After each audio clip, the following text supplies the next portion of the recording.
Shoobity whoop me, oobity whoop me, oopaloo down. Hail.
Here, in a greatly simplified form, we have the four elements needed in every timepiece. A source of energy or power, a means of transmitting power, a dial to record the flow of power, and a way to control the power.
greatly simplified form, we have the 4 elements needed in every timepiece.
Okay, let's get the obvious out of the way.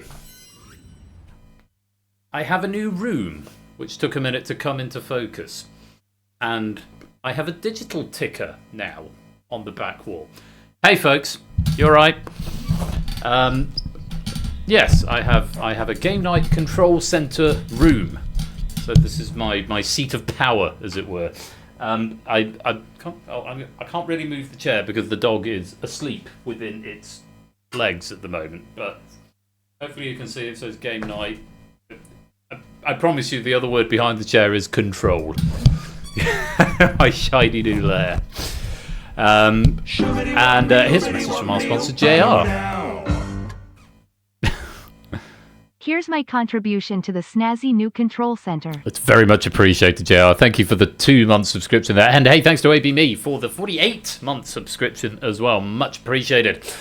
I know, he's just, well, I think he was a bit squitty. We took him out for a walk just before stream, which is becoming the new routine. And yeah, I think I gave him some pork that I roasted on Sunday. I gave it to him like yesterday. I thought that's probably past the point of human consumption. It's probably okay for the dog though, and I am now regretting that decision. So yeah, he's okay. He goes through these phases. Yeah, roast pork. It was really good. I just bought myself a beef joint for this Sunday, so that'll hopefully be nice as well. Yeah, I don't normally start with a cold opening, apart from the last stream and this stream. Just going to be upfront and honest. It feels sometimes it's just good to vent. And then we'll play a game. We'll have some fun. So if you'll indulge me for a bit, or don't, feel free to sort of phase out, tune out for a couple of minutes. I won't keep it long, but...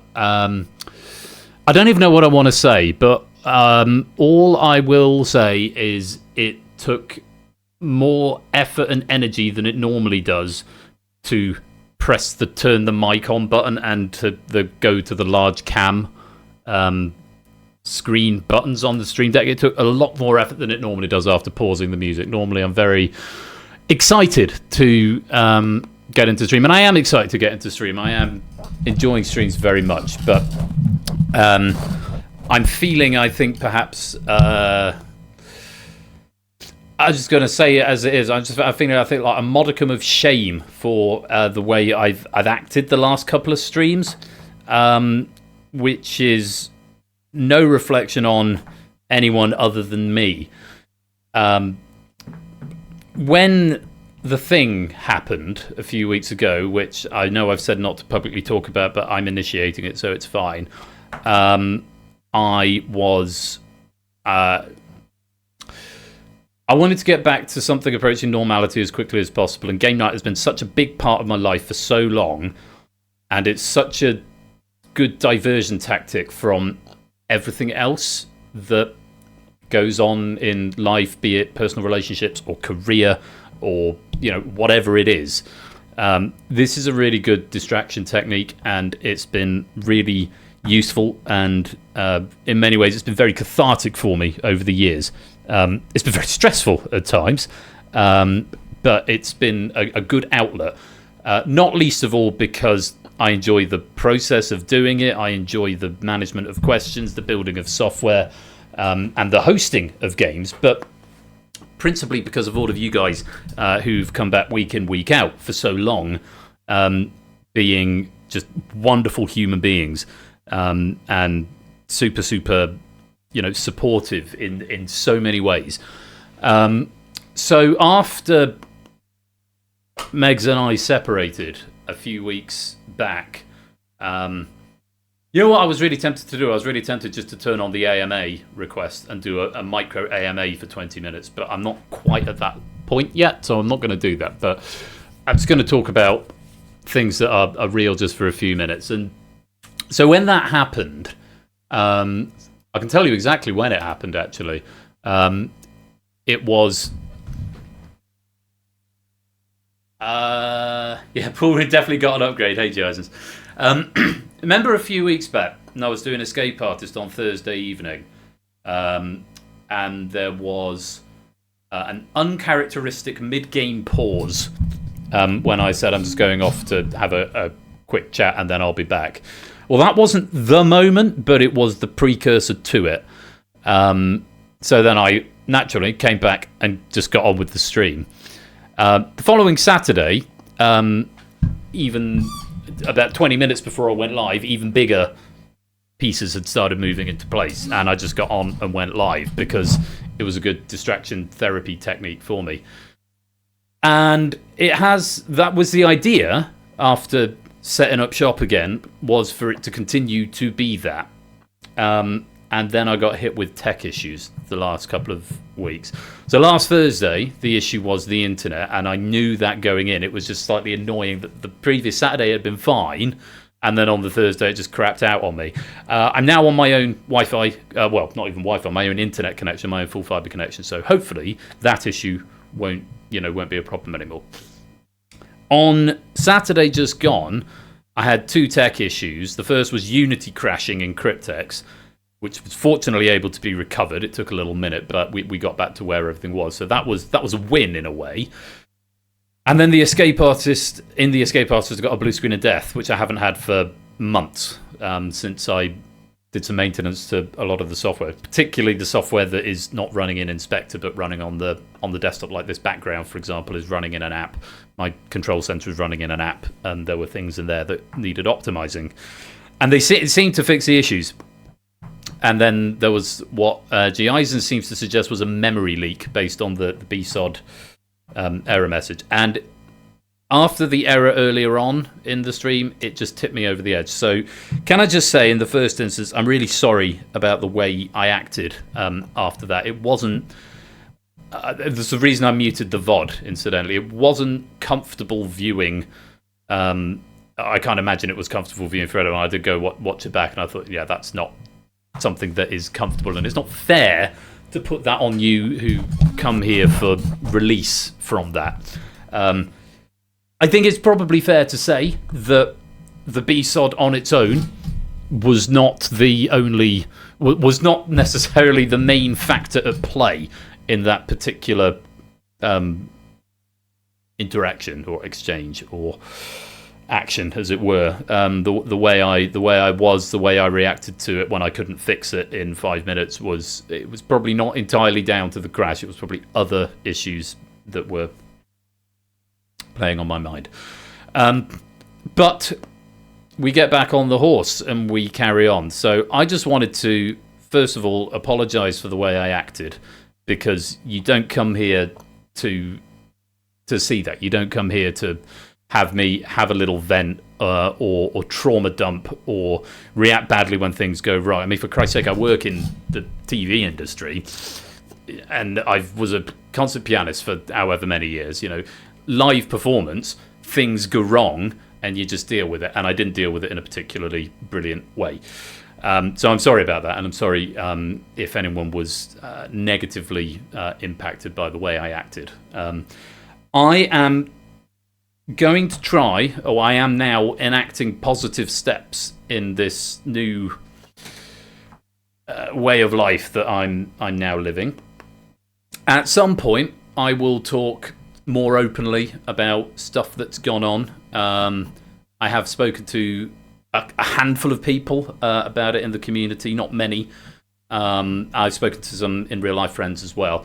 At some point, I will. It's not as raw as it was a month ago, but it's still pretty close. So at some point, I will probably, if people are interested, I will probably start to, let you know about what's gone on, because I can't, as I think I remarked to the admin team at the time, I can't not say anything, because Megs is such a, albeit an in passing part a lot of the time, she was an integral part to it, because she would just turn up and she'd have a chat, and she's co-hosted with me, and she's written, and she was just sort of a presence who was always here. So that, coupled with the fact I'm in a different freaking room, those were not things that would have been easy to just brush under the carpet. So I owed at least something of an explanation to you. In the fullness of time, I will say more about it, whatever I'm comfortable saying publicly. But again, I'll just repeat what I said in the Discord. Public life is public, but personal life is personal. So don't press me for it. This wasn't planned, by the way. What I'm saying tonight wasn't planned. I just wanted to basically just come back and say something, get back on the horse before we get into having a game and having some fun, because of the way I acted, and I felt I owed you an apology at least for that, and some explanation as to what's been going on and the why I reacted quite so badly to that B-sod. Yeah, we're and actually, by and large, I am doing all right. I feel like I'm doing okay. I'm taking positive steps. I'm developing good routines. I'm trying to stupid things like regulating my diet, like having 3 meals a day. I'm taking the dog out 3 times a day, so I'm walking a lot at the moment. I'm going to start running again soon. Today, here's a big positive breakthrough. Today, I booked myself into therapy for the first time ever. So I had an appointment with a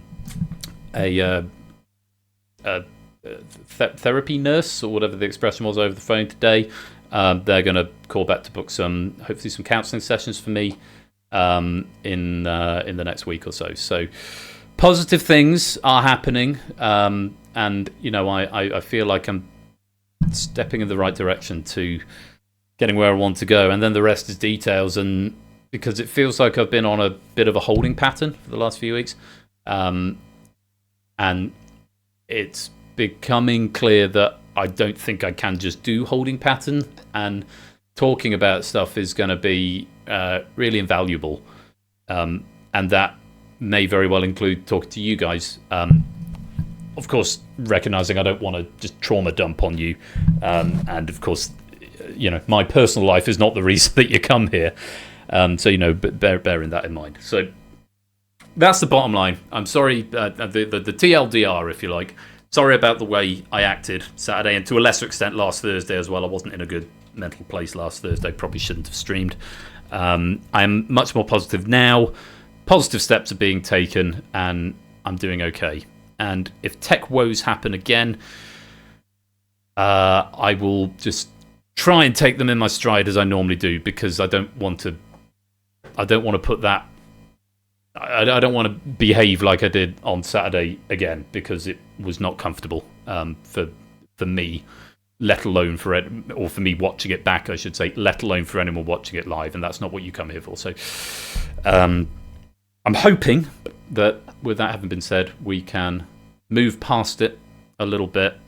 You're a little bit more clued up as to where I am, what's going on in my life, and shall we play some games? I'd like to play some games. I'd like that very much indeed. I have refreshed the double pack of Risky Business that was started last week. Still not told you the authors yet, but there's 2 authors. 2 packs have been merged together. I've replaced the questions that we saw last week, and it's a full double pack. So strap in, because it's going to be a long game, but hopefully a lot of fun. Fingers crossed, everything just works. And just before I roll the opening titles, here's a message from our sponsor, Fluffy Bunny. Let's play games. Let's Less play than 3. games indeed. Thank you for the 8-month, beg your pardon, resubscription there, Fluffy Bunny. Most kind of you. And hello, here's a message from our sponsor, Matt the Ref, as well. It's okay, Ben. It takes strength of character to apologize, and even greater strength to ask for help. Big hugs, dude. We're all here for you. Be good, be awesome, be fabulous. Thank you very much for the kind words, Matt, and for the 200 bits. Yeah, I've become more open to apologising when I recognise I'm at fault. It's a positive character trait that has developed in the last 7 to 10 years. Yeah, so what that coincides with. It does feel when one is in error, one should face up and admit it, and I think it's the fastest way to move past it. Obviously, tech things were, arguably my fault, because the buck stops with me with anything game night related. But tech things are going to happen. So the main thing I wanted to apologise for was the way I reacted to it.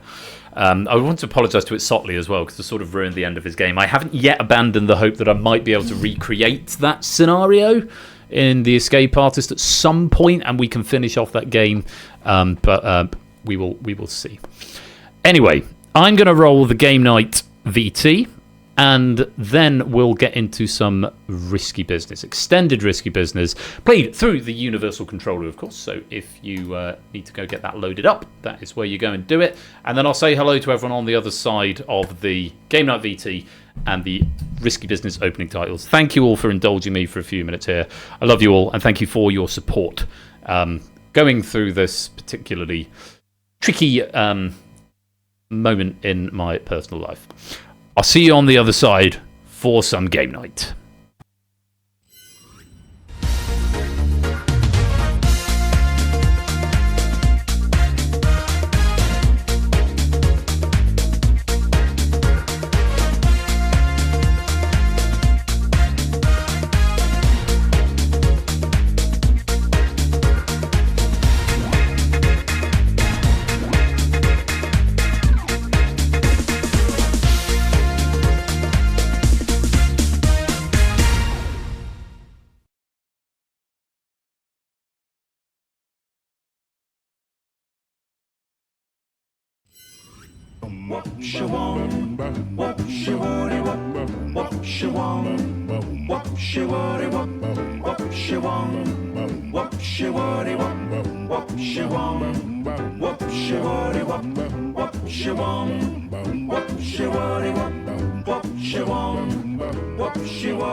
Good evening, and welcome to Risky Business. It is Thursday, the 12th of September, and it's time for another Throwback Thursday. Get your apps ready. DJ XZ is the code you need, and I've been practicing. This one's a G major.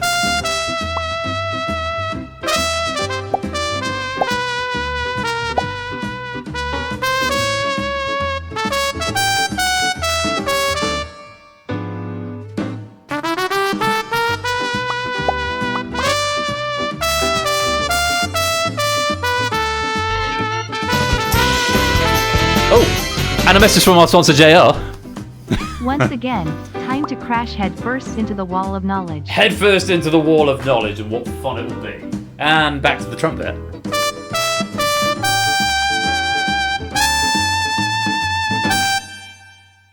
And solo, take it away.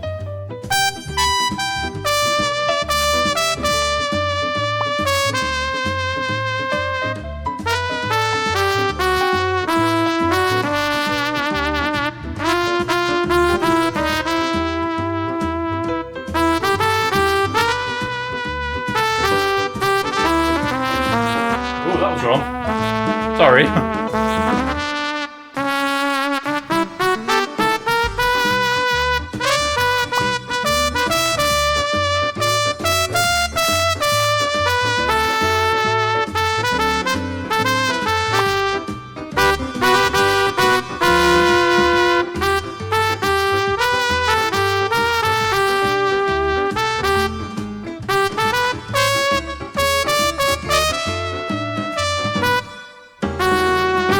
That's enough of that.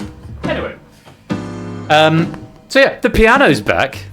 And there goes that level 1 hype train. Thank you very much for the gift subs and the bits there. Let me say hello to people. I'll sit and play the piano. Good evening, SJ and Matt, Colin, Mark, Topper, JR, Astrigali, Shapes, Puzzle and Samster, ABMe, Curse Tukin, Jason's Fluffy Buddy, Vixen, Silver Electron, CJ Binks, and anyone else who is lurking, loitering, and lingering in the chat. You're most welcome to be here.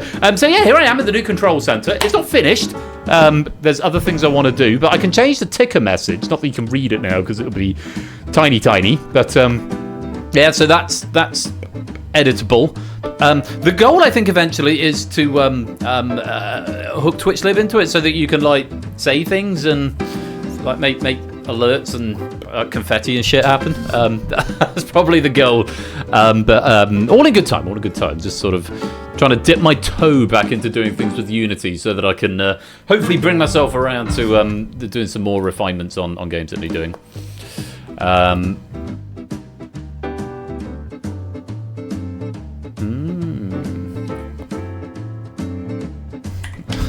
I just had a DM, which I'm replying to, just very briefly. Yes, that would be good. It does remind me, and obviously playing the piano reminds me, that actually coming up very soon, not this Saturday, but the Saturday after, we've got the Music Quiz Live 2. The second Music Quiz Live, which is basically, as the name suggests, a music quiz. But I play everything live on the piano, so half the battle is not just knowing what the piece is, but recognizing it from my interpretation. It went down really well last time, and was I really enjoyed it, and people seem to enjoy it as well. So hopefully we can revisit the same heights of that soon. But yeah, week on Saturday, so do come along if you're not doing anything. And the piano, I'm quite sure where the piano's going to go yet. It's tempting. So I got some new DP cables, so now I can have my standing desk go to its full height. The problem is, if I just adjust the camera, you'll see the green screen kind of runs out, and because I've got this corner piece in the wall, it's a slightly different shadow. So even if I painted the entire wall green, that's going to be problematic. So I haven't yet quite figured it out. But the one idea was have the standing desk and then have the piano underneath. But yeah, I know the illusion is shattered. I know. Welcome on in, Ash. Right, I forget if there's room for a couple more on the left-hand side. That would fill up the entire left column. There is anytime entry on this, though, if you wanted to join midway through. But yeah, if you want to see the full illusion get shattered, it means we can't do the purge in standing mode anymore. How high can I get before we lose it? Oh, we're not doing bad. Okay, there. So, actually, 95 is about right. You can actually see the full title. Okay, my control center. Yeah, the full height. Well, I'll show you. This is where I used to have the purge. I used to have the purge on 100. This is the full height it's capable of. It's just like I'm shrinking as it's going down. Yeah. So that's 116. That's the maximum height of the desk. And I tend to have it set at the minimum, which is 74, which is where it's now coming back to. But yeah, because of where I've decided to put I mean, I could shift my desk that way, but oh god, that's a lot of moving of stuff. Mind you, the plugs are more that way. So, yeah. Anyway, options are there. And that is the end of the sting, so I think we're going to play Risky Business. Yeah, now I've said that out loud, that seems like quite a good idea. Although, obviously, it makes my chair is closer to the door and the filing cabinet has to come down here. And I don't know. There's scope. There's scope for stuff. First of all, a lingerie women's and children's clothing. Is that a Father Ted reference? Possibly, yeah. I mean, I'm 6 foot, almost on the dot. So, Lewis Tipster, welcome on in as well. Are you being served? Nando, welcome on in, mate. Lovely to have you here. Right. Positive mental attitude, positive steps in the right direction, and some risky business. Round one. Right, same rules as last Thursday. Select one of the correct answers from the 5 within 15 seconds. With each question, the number of risk points goes up, but the number of correct answers goes down. More points available for the ones where there are fewer correct answers up there. Wrong answer will wipe out your accrued risk, but you can abstain for no charge if you like. So 2 for the first, then 3, then 5. Abstention preserves, wrong answer wipes out. Of course, to play question 4 in the set, you've got to choose to risk and press the great big risk button on your device. That question will be worth double points if you choose to play it, but you'll only see the answers before you have to make the decision. You won't see the question until afterwards. And if you choose to risk, you must play. You can't abstain on that one. If you do abstain, it will be treated as wrong and you'll lose all your points. But if you find the one right answer, you double your points up. I haven't fully replaced it. There were 6 last time. We've now got 5 sets of 4 questions in this round. So hopefully that'll be enough to have some fun with. We've then got 6 boards in round 2 and we've got 30 questions in the final. So looking forward to seeing how that plays out. Anyway, them's the rules. Fingers on devices, gang. Here is question number 1 and your options are... Also, I have no notes for tonight, so any trivia is coming from memory. Quentin Tarantino, Harvey Keitel, John Travolta, Tim Roth, Michael Madsen. Name an actor who played one of the characters on the job in the film Reservoir Dogs.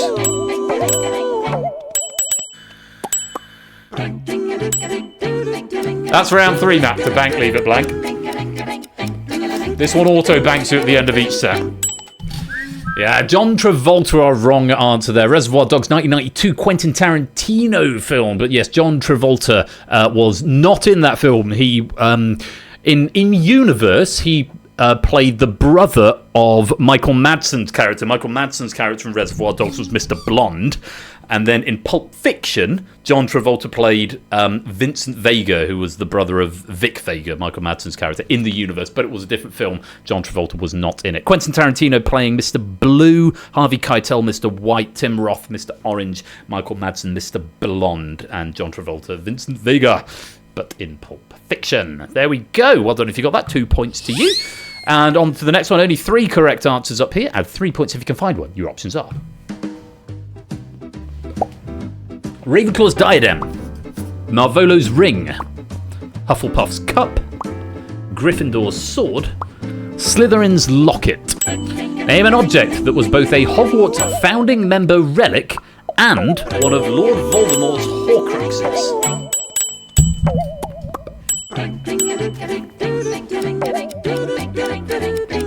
Remember, abstention will preserve your score if you don't want to play. That's exactly the strategy puzzle Dan is doing, hanging on to his 2 points. Yeah, wrong answers, Marvolo's ring and Gryffindor's sword. Marvolo's ring was a Horcrux, but it was not a founding relic. Gryffindor's sword was a founding relic, but it was not a Horcrux, so that one going the other way around.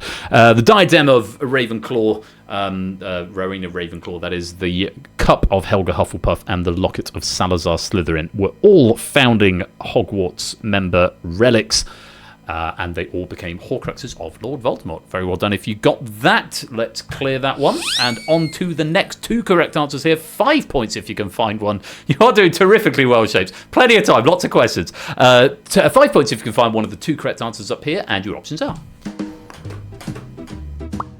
Italy, United Kingdom, Spain, Poland, Belgium. 2 correct answers here if you want to play. Name a founding member of the European Union.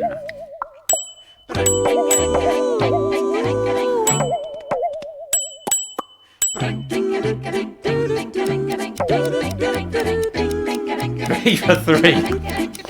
It's quite impressive in a way, statistically unlikely. Italy and Belgium were the founding members, were 2 of the founding members of the European Union. Were there 13, I want to say? I don't have any notes here. The UK, obviously not, and now, of course, no longer a member. The other 4 are all currently members, but Spain and Poland were not among the founder members. Were there only 6? Really? Italy, Belgium, France, Germany... Italy, Belgium, France, Germany... Austria? Maybe? Italy, Belgium, France, Germany... Was Luxembourg one? European Coal and Steel Community, 7th Eurovision. Oh, the Netherlands. Luxembourg and the Netherlands. Not Austria. Thank you very much for the information. This is what happens when I don't have notes to hand. Bad luck if you've wiped out there. If you have got some points, you will be able to choose to risk on this question, but you only see the options. It's double points if you can find one of the right answers. If you've got no risk, unfortunately, you won't be able to. But let's take a look and see what we've got. Options are... Oh, and here's Zeus, who won't be able to risk on this question, but welcome to the game. Flyboy, welcome to the stream as well. Options are... The Temple of Artemis, the Lighthouse of Alexandria, the Hanging Gardens of Babylon, the Sphinx, the Colossus of Rhodes. Bank or risk, 7 seconds.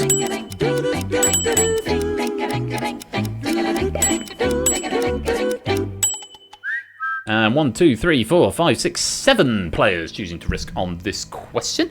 So if you find a right answer, then you double your points. If you abstain or you are wrong, then you will lose all of your risk. And remember, only one right answer up here. I implore you to read the question carefully. Take a look. Here it is. Name an historical landmark that is theorized to have never existed. Which one of those did not exist? Maybe means doubling up. Nando is doubling up. Oh, fluffy bunny shapes and puzzle bestagons wiping out. Tipster and Flyboy doubling up, though. Well played. It's the Hanging Gardens of Babylon. Yes, the Hanging Gardens of Babylon is supposed to have always been a myth and never actually been a real place, whereas the other ones all did exist, and you can go and visit the sites of them. The Sphinx, I believe, is the only one of those that is pretty much in its original form, nose notwithstanding. But yes, the Hanging Gardens of Babylon, they are all, incidentally, 5 of the 7 ancient wonders of the world, or wonders of the ancient world. Zeus, welcome to the street. Where's your statue? Yes, the statue of Zeus is it the statue of Zeus on Olympus or the Temple of Zeus on Olympus? Possibly. Yeah, Tip and Flyboy getting maximum points for that set of 4, but long way to go. Let's put the points into the bank and move on. Starting again with 5 options and 4 correct answers. 2 points if you can find one, and your options are... Motobug, Ball Hog, Bird Brain, Buzz Bomber, Caterkiller. Nice easy one for you. Name a badnik that features the Sonic the Hedgehog.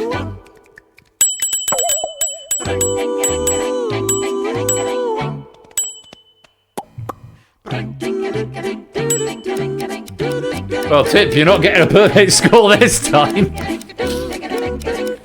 You got points back! Yay! But yeah, Bird Brain is the wrong answer. It's Bat Brain. There is a Bat Brain in Sonic the Hedgehog, but not a Bird Brain. Motorbug is the little ladybird. The Ball Hog is the teddy bear toilets, as we call them, from Scrap Brain Zone, the little purple bear things. The Buzz Bomber is the bee that appears in the first 3 zones, and Caterkiller is the little caterpillar with spikes on its back. Remember the brain bee? Sort of OP memory there. Well done if you got some points there. Let's move on to the next one. 3 correct answers up here and 3 points if you can find them. Options are...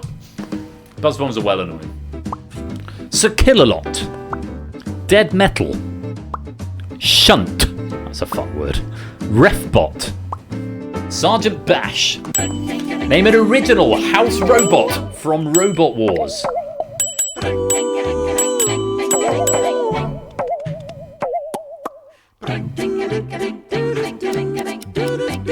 Remember, abstaining will preserve your points.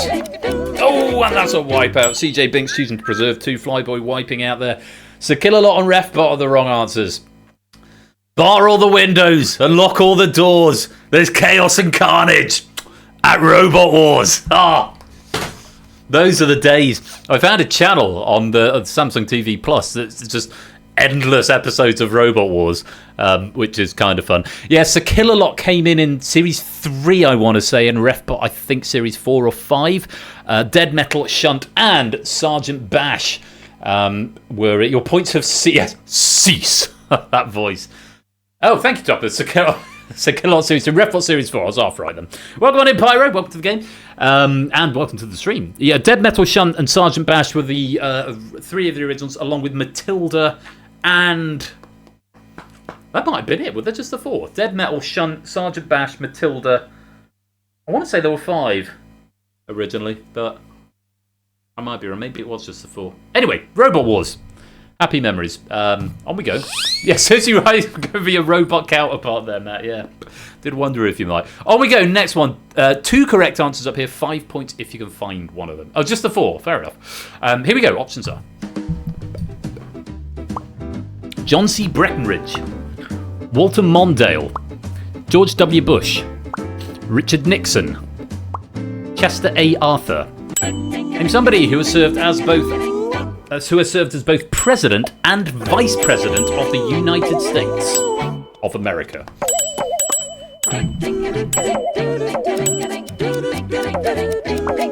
Welcome to the stream, Prey. Lovely to have you in the game. Richard Nixon and Chester A. Arthur were the correct answers there. Yeah, George W. Bush has never been vice president. Walter Mondale, I believe, was VP to someone else, but was never president. Likewise, Breckinridge, I think. I don't think there was a President Breckinridge, and I don't think there was... Was Walter Mondale George Bush Sr.'s VP? Someone who knows more about American politics than me will tell me in chat. Richard Nixon, of course, was 1 and a bit terms president, and he was vice president to someone just before him, not Gerald Ford. He came after. Oh, who was Nixon VP to? Cassius Crone wasn't a house robot, though. It was a good robot, though. Chester A. Arthur was obviously both, but in a time before anything close to what I've committed to memory. So, Jimmy Carter's VP. Jimmy Carter, that was it, not Bush Sr. Excellent. Lovely stuff. Well done if you got some points there. Curse 2 can preserving their 5. And quite a few people with 10. So as we go on to this 4th one, if you want to risk it, press the big risk button for double points. But remember, you only see the options and an abstention will be treated as wrong. If you want to put them in the bank and keep them safe, you're welcome to do that. Take a look, see what you want to do. Options are Tesco, Lidl, Asda, Waitrose, Sainsbury's. Bank or risk?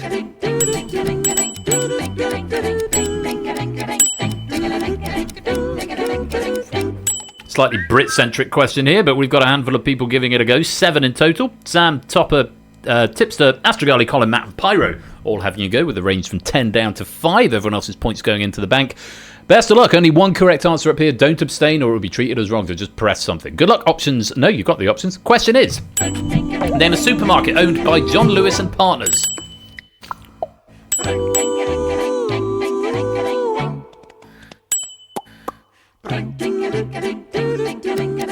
Oh, it's Nixon Eisenhower.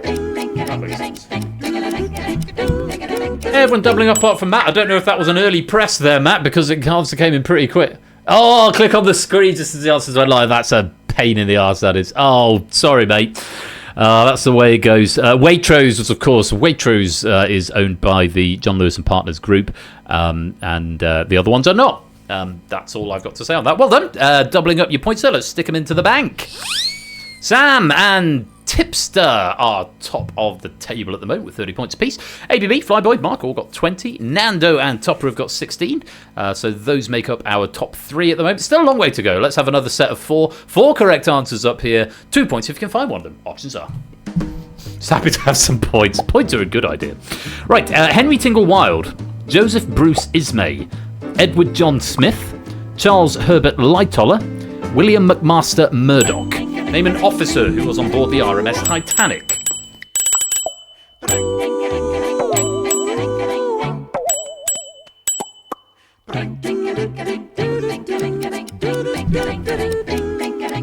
Again, I will stress, all the trivia that I give you is going from memory. I have no notes on these. Joseph Bruce Ismay was the wrong answer. He owned the White Star Line Company, I believe, but he was not an officer. You had Captain E.J. Smith. It was his last it was his last voyage because he died on it, but it was going to be his last voyage. It was supposed to be his retirement thing. Then I think Lightoller was the first officer. Or maybe it was Wilde was the first officer, Lightoller second, and Murdoch was third. Murdoch was the one who in the film shot the dude, shot Fabrizio's mate. But yeah, E.J. Smith, played by the late great what's his name? Bernard Smith. The Bernard Smith? No, he played Edward Smith. What's it? Bernard Hill. My God. Bernard Hill, yeah, the only person to have been in 2 films that have won 11 Oscars. That's a fun bit of trivia for you. Lord of the Rings, Return of the King, and Titanic, 2 of only 3 films to have won 11 Oscars, and he was in 2 of them. So yeah, there you go. Lovely stuff. Well done if you've got some points there. Let's move on to the next one. 3 correct answers up here, 3 points if you can find one, and your options are 918, 944, 946, 926, 924. Name a model of Porsche.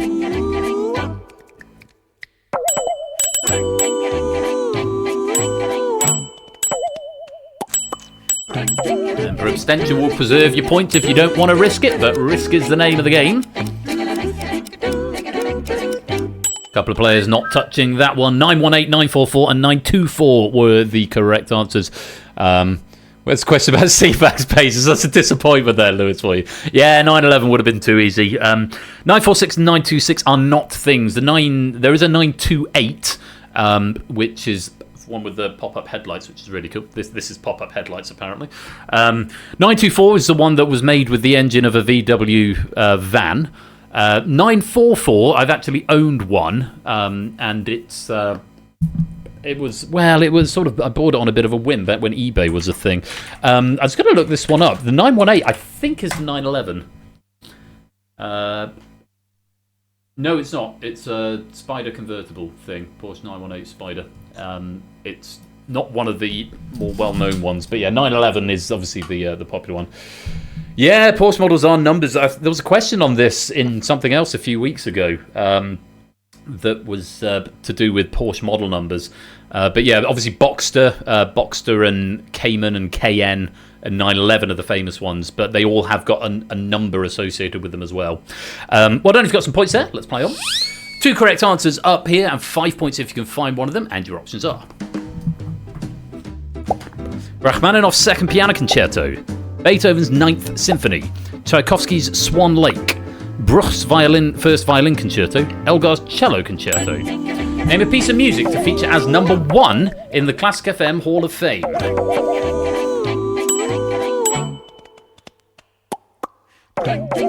It's going near this question. Few people having a go, a few wipeouts, quite a lot of abstentions here. Well done if you got one of those 2. Yeah, the Rack 2. I talk about this piece all the time. It's the one I'm playing in November. No one ever listens to me. Yeah, that is the current number 1, has been number 1 a few times. Bruch's Violin Concerto, First Violin Concerto, hasn't been number 1 for a while, but it did feature.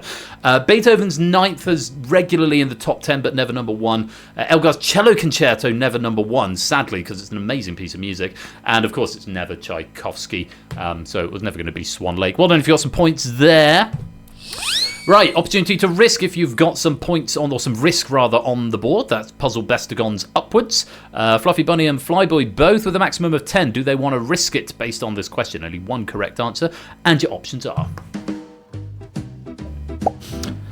penis, anus, breast, bitch, condom, bank or risk.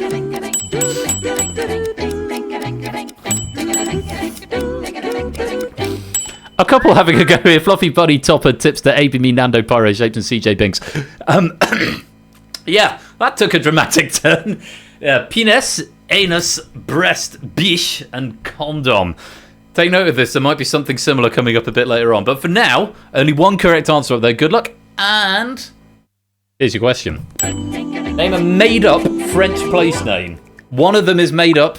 4 of them are real.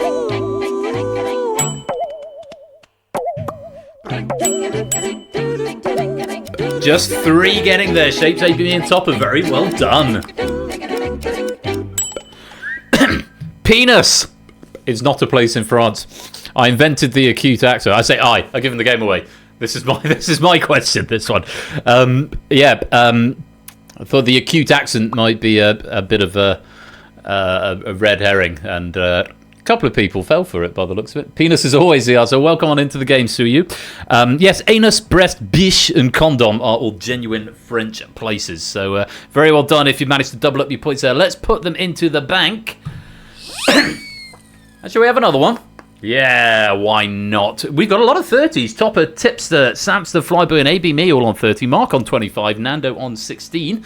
It's currently 1, 2, and 3. I think we should have another set of questions. 5 options, 4 correct answers, 2 points if you can find one. Options are George Eliot, Kira Bell, George Sand, A.M. Barnard, or Bernard, Richard Bachman. Name a woman, i.e. a pen name used by a female author. And welcome to the stream school.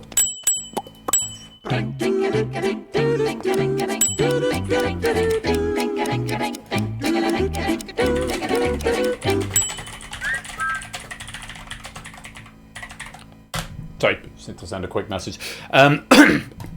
Richard Bachman was a man. All the others are pen names used by female authors. Very well done. Almost a sea of green there.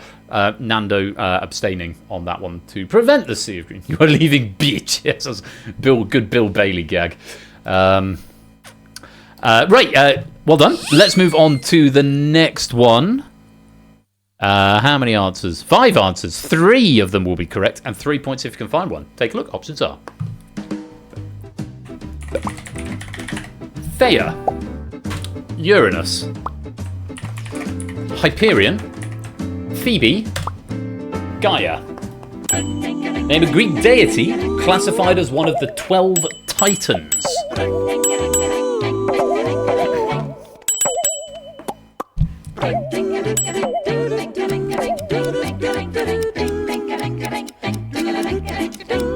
Three, 4 people look like they're sitting this one out. Yeah, Uranus and Gaia are not. Uranus is, I believe, is Roman.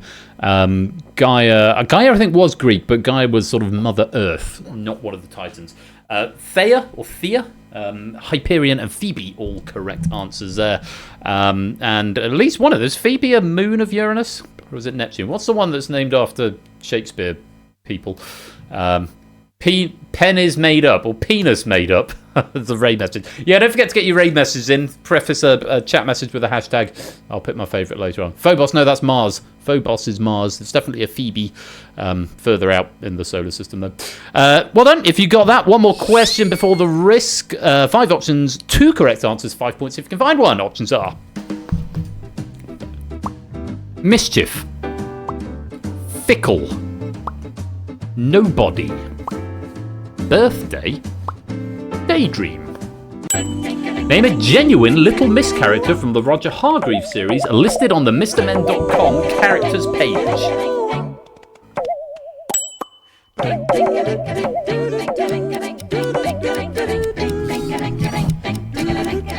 Just stumbling into traps now. There's a lot of them. Little Miss Fickle and Little Miss Birthday, but the other 3 are not. The other 3, I believe, certainly Mischief and Daydream, are Mr. Men. I'm going to check this now. Because maybe I've just Mandela'd myself here, but I feel there's a Little Miss Mischief. Maybe not. Maybe no. There's definitely a Mr. Mischief. Let's have a look. Characters. Mischief. There's a Mr. Mischief, but not a Little Miss. There is a Mr. Nobody, but not a Little Miss. And there is a Mr. Daydream, but not a Little Miss. There is indeed a Little Miss Fickle. She's orange. And there's a Little Miss Birthday. She's sort of magenta, I guess. So there we go. Well done, Silver Electron. The only one to get some points out of that. Opportunity to risk it. There's only 3 players with points. Silver Electron, Pyro, and Puzzle Bestagons. If you want to risk it, it's up to you. 5 options, only 1 correct. And your options are Bridge, George, Road, Cockburn, James. Bank or risk? Where on earth is this going? Actually, I know, I remember where this is going. Hey, go! Oh, Pyro Dad, go on. You know it makes sense. 2 players having a little risk. So there's only 3, but who's putting the 10 in? Who's just put 10 into the bank? Well done, whoever's just put 10 into the bank. I can't remember now because it's moved down. Was it Silver Electron? Very good. Right. Bridge, George, Road, Cockburn, possibly Coburn, and James. And here's your question. Pick the option that, when town is added to the end, is not the capital city of a British overseas territory. And both of you are wrong. Bad luck. Message from our sponsor, Matt the Ref. Oh, have I missed the message? We've had penis, Uranus, and now Cockburn. Is this risky business after dark? Yeah, sure. Bridge is the answer, the correct answer there. If you add town to the ends of George, Road, Cockburn, and James, you get the capital cities of British overseas territories: Georgetown, Roadtown, Cockburn Town, possibly Coburn Town, and Jamestown. Bridgetown is the capital of Barbados, which is not a British overseas territory. It's former colony? Something empire. Coburn, a place of France. I'm sure it is. Someone's having a moment with that name. Road Town. Yeah. Yeah, I think it probably is pronounced Coburn, like the port. But yeah, Bridgetown is the capital of Barbados, but it is not an overseas territory. A tricksy little question there, but never mind. On we go. We've still got ABME, Flyboy, Sprouters, Tipsy Business, and Top in Nation with 30. We've got Mark with 25. We've got Nando with 16.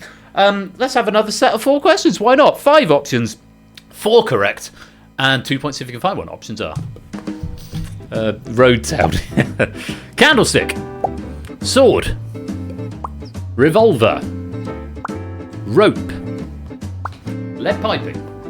Name a murder weapon in the board game Cluedo, or Clue if you're American. Surely this is a sea of green.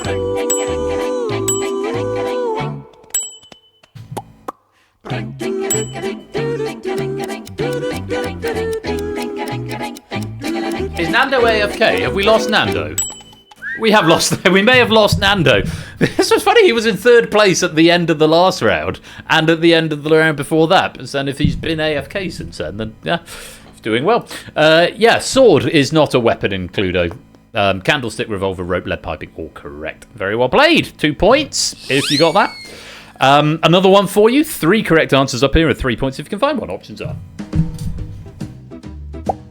James Callaghan, Kenneth Clark, Margaret Thatcher, George Osborne, Nigel Lawson. Name somebody who has only ever held one of the 4 great offices of state.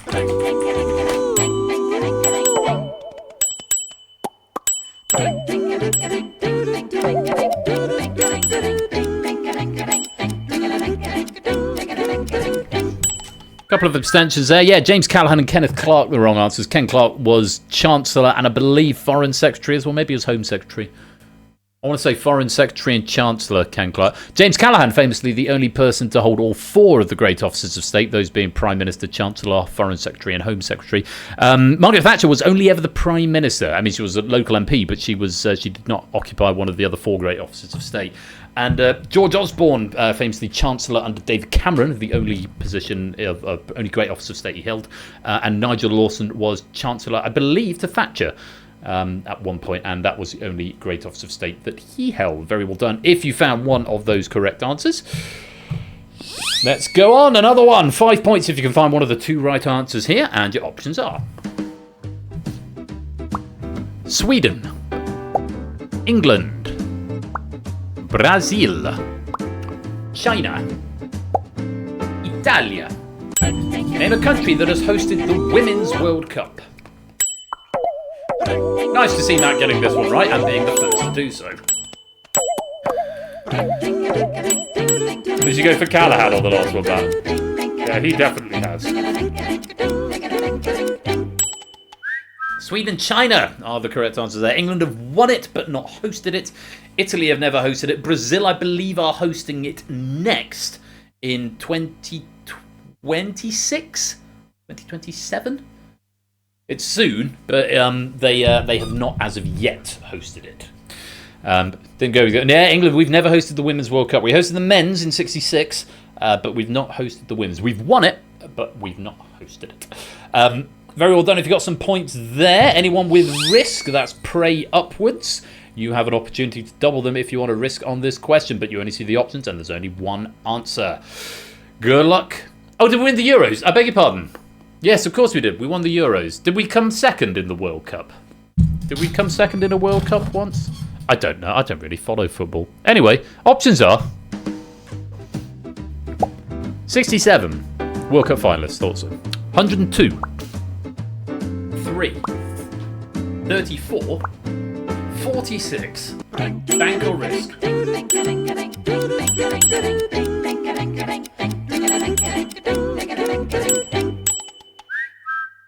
Quite a few having a go at this. Fluffy Bunny, AB Me, Topper, Tipster, Cola, Pyro, Zeus, and Matt. No abstentions or you will lose your risk. Wrong answers will lose your risk, but the one right answer will double up your risk to go into your bank. Fluffy Bunny really hoping to double up here because he's got nothing in the bank. Likewise, Matt. Let's see what you can do with this. Have a little think. You got 15 seconds. Good luck. Name a number that is the sum of two squares.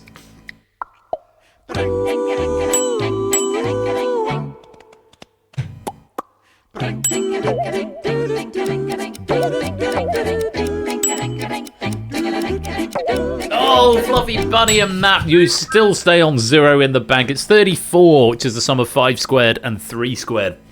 25 plus 9 gives you 34. The other 4 cannot be the sums of 2 squares, no matter how hard you try. 3, the closest you could get is 1 squared plus 1 squared, which would be 2.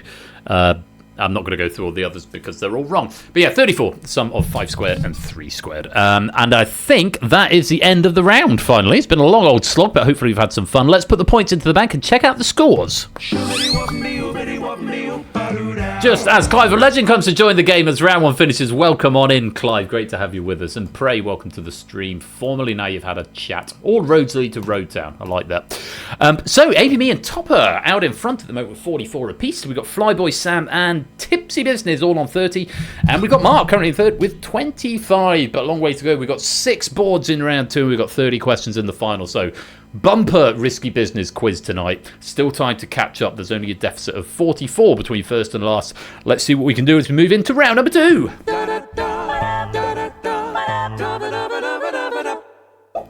Round 2 is the board game. Select as many of the 9 presented options as you like within 60 seconds. At least 4 and up to 7 of the answers will be correct. Okay, there will never be 8, so don't select 9 because you'll be wrong. For each correct answer, you get 5 risk points. Hooray! However, if you pick even 1 incorrect answer, you score nothing for the board. Boo! That's not good. So, avoid the ones that are wrong, or you get nothing. We'll bank your points after each board, and there are 6 boards in this round. So, depending how generous the correct answers are, that's potentially up to 35 per board, which is a potential maximum of 175 for this round if all of the boards have 7 correct answers. They probably don't, but let's see what happens. Good luck to you all, and let's take a look at the options for board number 1. Belgium, Switzerland, Belgium again, Switzerland, Mexico, Malta, Austria, Germany, Australia, Israel, United States of America. Identify the countries that ranked higher on the World Happiness Report 2022 than the United Kingdom, based on 2019 to 2021 figures. Once you have submitted, you cannot resubmit. This is not like Wipeout on Ash's channel, so don't submit until you're definitely happy with your selections.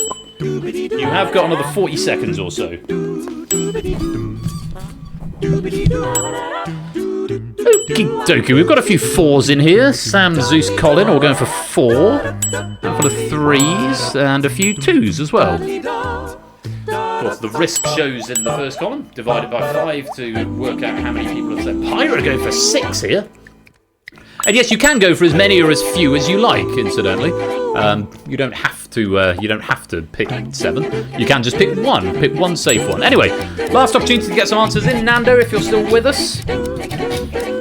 I'm guessing not. Let's see how you did. Oh, dearie me, only 5. Getting points there. Zeus picking up 20. Mark and Suyu getting 15. Kodo and Silver Electron getting 10. Well done, everyone else. I'm afraid you found at least 1 wrong answer. Belgium, Malta, and Mexico were all lower than the UK. Switzerland, Austria, Germany, Australia, Israel, and bizarrely the United States of America all higher than the UK in 2022. Yeah, who'd have thought? There we go. Let's put those points into the bank. There they go. No changes at the top. Those Zeus climbing up into tie in second with Mark. Let's have another board. That was fun. Take a look at these. Charles II, John, Edward VII, Anne, Elizabeth I, Richard II, George III, William II, Edward I. Identify the English or British monarchs who ruled at the turn of a century.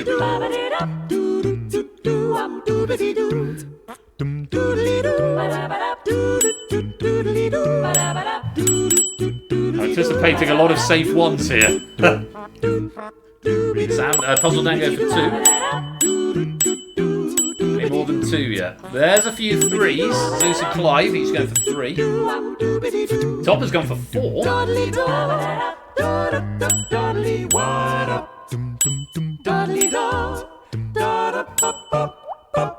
Ardenfect, welcome. Lovely to have you with us. Hope you will. Astragani, do you want to get some options in? Here come the ticks.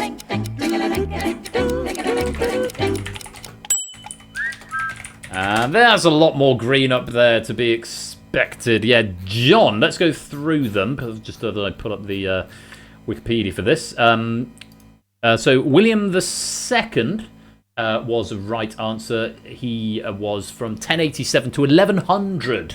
So 2nd of August 1100, his reign came to an end, presumably through his death. Hello there. Hello, hello. Let's take a look a bit further down. John would have been, yes, 1199 to 1216. So John getting over the turn of the century as well. Eddie I, Edward Longshanks, 1272 to 1307. So straddling the century gap there. And then we're on to Tudor times. Elizabeth I was 16th century, 17th century, I beg your pardon. Where is she? Oh, who's that? Still go, welcome on in. 1558 to 1603. So, yeah, 44 years for Elizabeth I. And then, of course, George III, who is not on the Wikipedia article because it's just English monarchs rather than British monarchs. George III, though, would have been 18th into 19th, so would have straddled 1700s into 1800s because, of course, Victoria was 19th into 20th and Elizabeth II was 20th into 21st. Very well done. If you got some points there, it's re-scrambled the order because someone joined, Stilgar joined the game, but let's put the points into the bank. Okay, come on then. Do you want to come and see everyone? Ah, there you are. There you are. Hello. We've got a Baniel in the control centre. Hello. You want to see him on big cam? Here he is on big cam. Oh, hello. Bork, bork, bork. He says, where am I? Who are all you people? Nice you show up with the green screen behind you, isn't it? Say hello. And a message from our sponsor, Matt the Ref. Who's a big good boy? Oh, he's a very big good boy. He's my little emotional support spaniel. I probably shouldn't put that level of pressure onto him, but honestly, he's been amazing the last few weeks. I've said to a few people... Oh, a message from our sponsor, JR Plays Games. We interrupt this quiz to bring you a good boy. We do, to bring you a very good boy. I've said to a few people over the last few weeks, and welcome to the stream, Stilgar, if it weren't for this guy, it would have been very, very easy for me to disappear into this flat and never come out again. Because I work from home, I can have food delivered here, apart from church stuff on Sunday. Were it not for this guy forcing me to go outside and see the world, I could have very easily become a recluse. So I'm very, very grateful to him. He's been my power buddy, haven't you? He is the best boy. He's the best boy. Right, you're going to hop down so we can get on with the quiz? No, I'm not. There. Oh, look at that. Look at that face. Right. Lovely boy. And down we go. There you go. Right. Back to the quiz.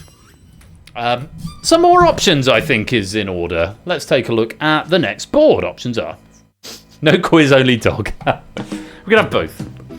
Here's your next options. Eminem, Cher, Roland Emmerich, Lionel Richie, Peter Capaldi, Elon Musk, Joe Pesci, Sir Ian McKellen, David Bowie. Identify the people who've won an Academy Award. Simple as that. He's gone on to his bag now. Sainsbury's bag under the piano, and he's taken to sleeping on it. JR first in, going for 3.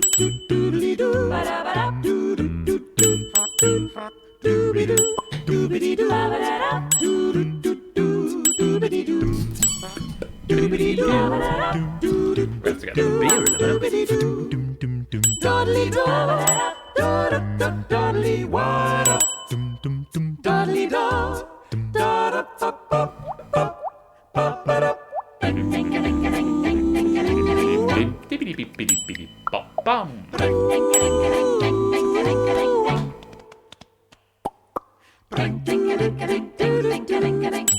And there's a... Oh, Vixen going for 4. Okay. Let's see what happens.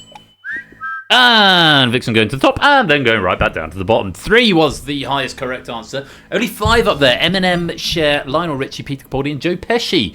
Joe Pesci not for Home Alone. Was it for Goodfellas? I want to say Joe Pesci won an Oscar for Goodfellas, but I might be wrong. Peter Capaldi, not for acting. It was for Best Short Film. I think he directed it. It was like 1995. Or Best Independent Film or something. Lionel Richie, I'm guessing it was for Best Song, possibly for Brother Bear or something like that. Cher won an EGOT. I feel like Cher's probably won an EGOT. Emmy, Grammy, Oscar, and Tony. Not sure what for, but Eminem, I guess it's for 8 Mile. Probably best original song. But yeah, all the others were incorrect. Sir Ian McKellen, despite his long and established career, has never won an Oscar. David Bowie, you might have thought might have won for a song for something, possibly for Labyrinth, but no. Elon Musk was there as a bizarre red herring, but has never won an Oscar. Roland Emmerich, he's the director of Independence Day and The Day After Tomorrow. Was that Michael Bay? No, it was Roland Emmerich. Disaster movie guy, but makes good spectacle, but not really Oscar-worthy stuff. Well done if you got some points there. Let's put them in the bank. The signs of the apocalypse, yeah, probably would be. Another board. Let's take a look at the options. Oh, I love this. I proffer thee a bag for thine face, you Banbury cheese. I am sick when I do look on thee. Thine face is not worth sunburning. Let's kill all the lawyers. Thou art as fat as butter. Doth the man have radishes for ears? Get thee to a nunnery. Mine eyes smell onions. Identify the genuine Shakespearean lines. This is question 4, or board 4.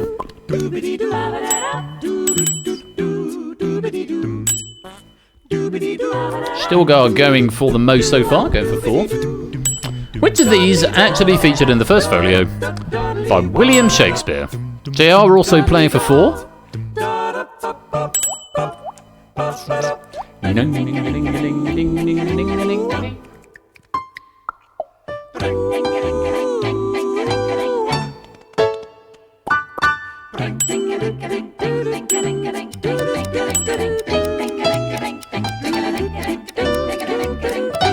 G. There we go. There's a lot of right answers up there, but unfortunately, the most people managed to get were 3. Topper, Samster, and Tipster are all managing to find 3 of them, getting 15 points. Yeah, so you Banbury cheese. I can't remember where all of these are from. This is one of my questions from eons ago, but yeah, you Banbury cheese is a Shakespearean line. I am sick when I do look on thee. Thine face is not worth sunburning. Let's kill all the lawyers. I want to say that's Henry V. I used to have that on a fridge magnet. Thou art as fat as butter. Get thee to a nunnery is, of course, from Hamlet. And mine eyes smell onions. All genuine Shakespearean lines. I proffer thee a bag for thine face is not. Unfortunately, that's one I made up. And doth the man have radishes for ears? That's the use of the word doth, maybe. Makes it feel like it could be genuine. But unfortunately not. Bad luck if you've wiped out there, but well done if you got some points. Just pop them into the bank. Zeus takes the lead with 75. Toppers in second with 74. AB me in third with a very nice 69. 2 more boards in this round. Here's another one. Options are: better with a man. The math of love triangles. I can hear the bells. I'm not wearing underwear today. Let's generalise about men. History of wrong guys. Settle for me. First penis I saw. What is it with penises tonight? And sexy French depression. Identify the songs that appear in the TV show Crazy Ex-Girlfriend. Yeah, fair enough, Zeus. I'm just going to get another beer. You guys sit tight, and I'll be right back. Answer the questions, and then I'll be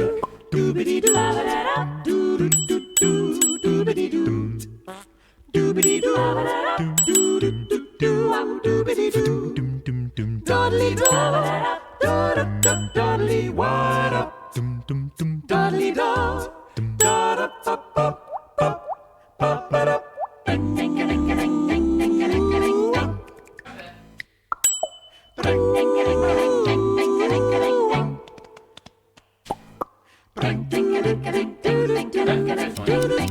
Right, here come the ticks.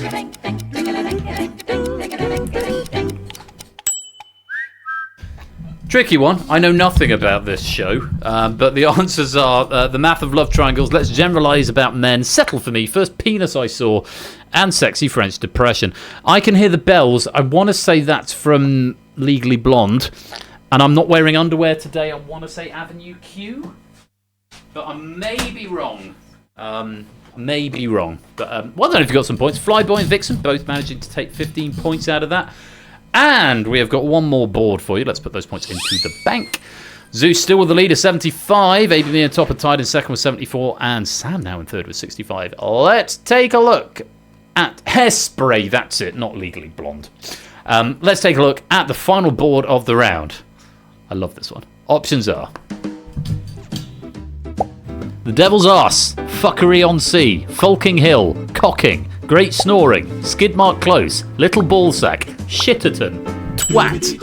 Identify the genuine British places. We've had French, now it's British ones. Which of those are real British places?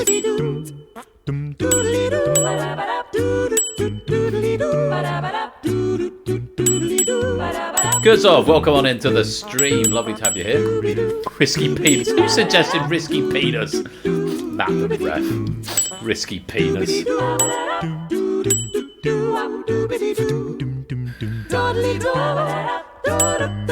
Which of those are actual British place names? Could be as few as 4 or as many as 7. Oh, sometimes you just need a little refresh on that Astragali. Sometimes it does that. Sometimes it carries on regardless. It's wet gel can be a bit finicky. Okay, everyone in live play has given an answer. Let's see what you've said and who is right. Lots of green. Green going over into the second column. Topper finding 5 of them. There were 6 up there. The Devil's Arse is a place. Folking Hill is an actual place. Cocking, just up the road from me on the way to Midhurst, is a real place. Used to drive through it quite a lot. Great Snoring, don't know where it is, but Shitterton, definitely a real place. And Twat, also a real place in the UK. And a message from our sponsor, Oni. 43. 43 months indeed. Thank you very much for the support, Oni. Hope you're well. Lovely to have you with us. Devil's Arse is a lovely place to play a gig in. Really? Is it one of those sort of deep... Is it like the Devil's Punch Bowl, where it's like a big crater or something? I can't say I've been there. Oh, still go. Yeah, I'll put those pennies on tonight. There were some penny requests from like a couple of weeks ago. I just refunded them all. Yeah, you'll have to claim those again. Welcome on in, Oni. Lovely to have you. Big Ben, say things. Yeah, quite. Yeah, Fuckery on Sea sounds... Oh, it's a cave system. Of course. Yeah, Fuckery on Sea is not a place. That's one I made up. Skidmark Close, again, it could be, but it's not. And Little Ballsack, again, it sounds like it could be real, but sadly is not. That is the end of that board, and it's the end of the round. So let's put the points in the bank and check out the scores. And it's Topper storming into the lead with 99. Zeus is in second with 90. And AB Me is in third with 89. But there's much to play for as we go into this final round. Because remember, it's a double pack. It's double the length of a normal game. And there are 30 questions in the final, which means potential for 1 plus 2 plus 3 plus 4, etc. Sorry, I can't work out in my head, so I'm going to just type it into Google. So how many points are potentially up for grabs in this next round? Can anyone beat me to it? 465. Is it 31 times 15? Oh, it was 465 either way. Anyway, here's the rules. So, going to be very interesting to see how this plays out. And, of course, there's 2 authors involved in this game tonight. I've shuffled up the order, so it won't all be just a block of one author and then a block of another author. It'll be randomized order, which means the difficulty curve might be a little bit random, but that's fun. It's this or that. Select the correct answer from the 2 options within 7 seconds. Get it right and you get increasingly more points. 1, then 2, then 3, then 4, and so on. Get it wrong and you reset your risk streak and you start again from 0. If you abstain, it preserves your risk points. If you abstain, it banks your risk points but resets your streak. Whereas if you get it wrong, it resets your streak and you lose your points. So a lot of strategy in this round and about how you want to play it. There's 30 questions in the round. Yeah, that's all there is to it. But 7 seconds goes by quickly, so just bear that one in mind. It's this or that. The mammoth this or that. Good luck.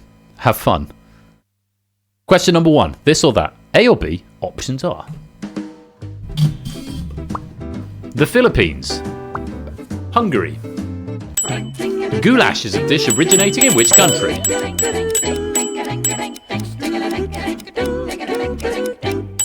Goulash comes from Hungary. Strong start for most of us. Bad luck to Matt. And I think Nando must be AFK. Let's play on. Question 2. This or that. A or B? Options are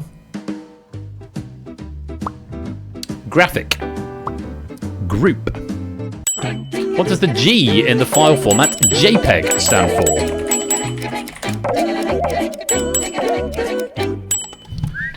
Joint Photographic Experts Group. Bit of a red herring, bit of a curveball there. Quite a few getting it right. A lot of players on 3, a few wiping out, and a couple banking 1 point. Let's put them into the bank. Top still with the lead as we go to question number 3. This or that, A or B? Options are Eleanor, Audrey. The carnivorous plant in Little Shop of Horrors is named who too?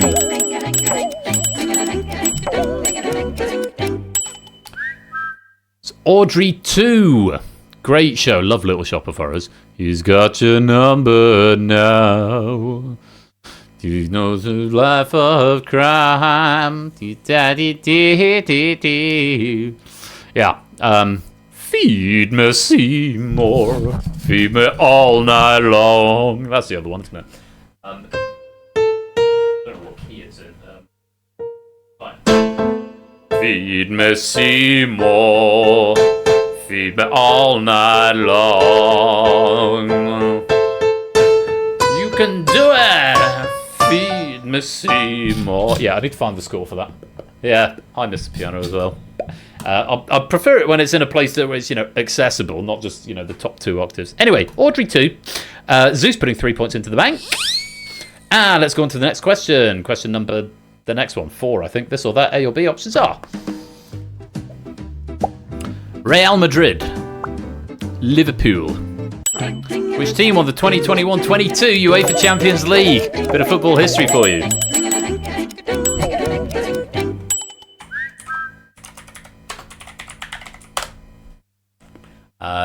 It was between Liverpool and Real Madrid, and it was Real Madrid who won 1-0 in the end, according to my notes here. Some points going to the bank. Fetz has got a maximum streak of 10, and a few people wiping out there. As we go to the next one, question number 5, this or that, A or B? Options are Yeah, 1 on a streak. Snake. Oh, snake. Dragon. Which animal is in the Chinese zodiac represents the current year, 2024? I have a feeling when that question was written, it was like 2021 or something. So that was possibly a bit harder than it was. It was harder then than it is now. But it's currently the year of the dragon. A couple of people wiping out. The way you can work it, well, you can memorize the zodiac, Chinese zodiac, but I was born in the year of the dragon, which was 1988. And a message from our sponsor, Matt the Ref. Must beat Vixen. Lead. Are you ahead, Matt? There's a Matt versus Vixen. Matt's currently on 16. Vixen is on 50. So some work to do, but you never know. Could happen. Thank you for the 100 bits. Well played. Dragon. Well played if you got that. Yeah, 88. And there's, I guess, 12 because I'm 36 now, so that makes sense. Topper is in the lead in terms of bank, but let's go on to the next question. Question number 6. This or that, A or B? Options are Tom. Jerry. Which Mr. Cat.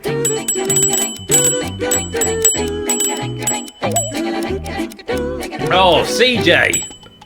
Oh, Jerry Mouse and Tom Cat. Of course, Tom Cat from the Hanna-Barbera cartoon of the same name, Tom and Jerry. I'm glad they came up in that order. Very pleasing. On we go. Next question, question 7. This or that, A or B. Options are... Oh, are you loading, CJ Binks? Rip. Let's have the next question. Prince Harry. Prince William. Who's older?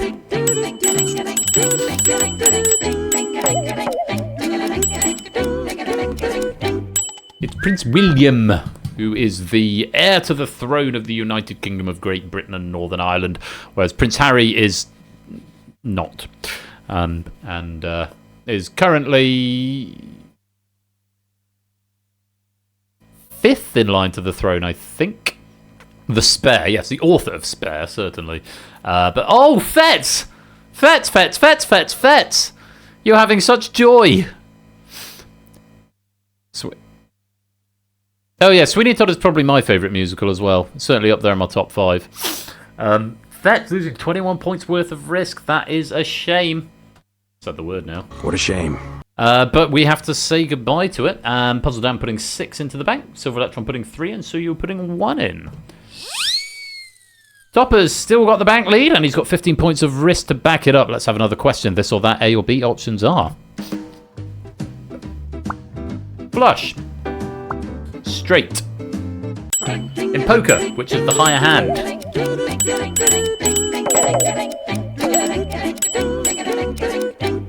It's a flush, statistically less likely to turn up. That's 5 cards of the same suit, whereas a straight is any 5 connecting numbers. So, for example, 3, 4, 5, 6, 7. Statistically less likely to get a flush, therefore it is the higher hand. Most players getting that right. A couple of wipeouts and a couple of banks there. Cursed Toucan and Fluffy Bunny putting points into the bank. On we go. Question number 9. This or that, A or B. Options are... Dallas. Cheers. Which aired first? It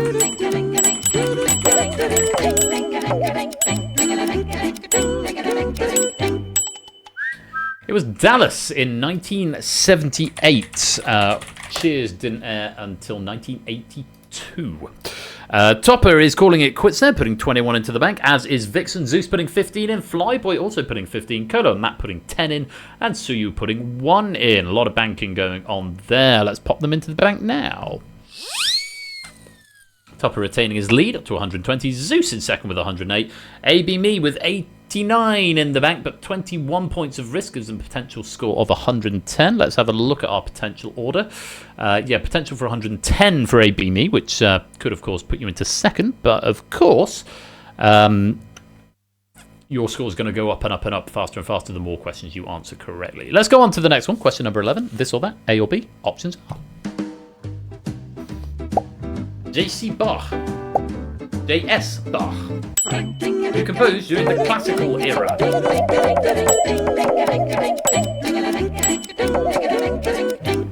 Yuck. AB Me not risking that one. Oh, that's a mean question, whoever wrote that. That's me. Yep. J.S. Bach is a Baroque era composer, not in the classical era. J.C. Bach, one of his many, many children, was a classical composer along with C.P.E. Bach and Wilhelm Friedman. W.F. Bach, C.P.E. Bach, J.C. Bach. I mean, the guy had 23 sons, so and most of them were composers of some sort. But J.S. Bach, unfortunately, was a Baroque composer. J.C. Bach, a classical composer. Let's put any points into the bank that need to go there. A.B. Me, Colin, and Cursed Toucan. Let's pop them in there now. Well, that sort of reset things a little bit. Yeah, 23. PDQ Bach is the... Fun fact, Tony, you've asked me this now, and this is my wheelhouse. PDQ Bach is a joke composer who claimed to be Bach's 24th son, and wrote a series called the... Is it the Bad-Tempered Clavier? Because one of Bach's most famous works is called the Well-Tempered Clavier. Short-Tempered Clavier, which is really good, because the Well-Tempered Clavier is a series of preludes and fugues for solo keyboard. The Short-Tempered Clavier is a pastiche of this. If you'll just take a look for a minute, we can have a listen to how it works. The fugues are more interesting. Have a listen to this.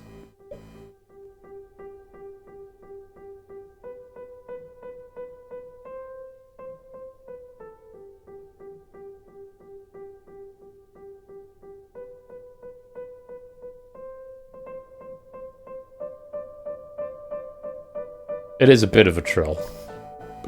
Yeah, but chopsticks, but like an actual fugue. But actually, see, it gets complicated now.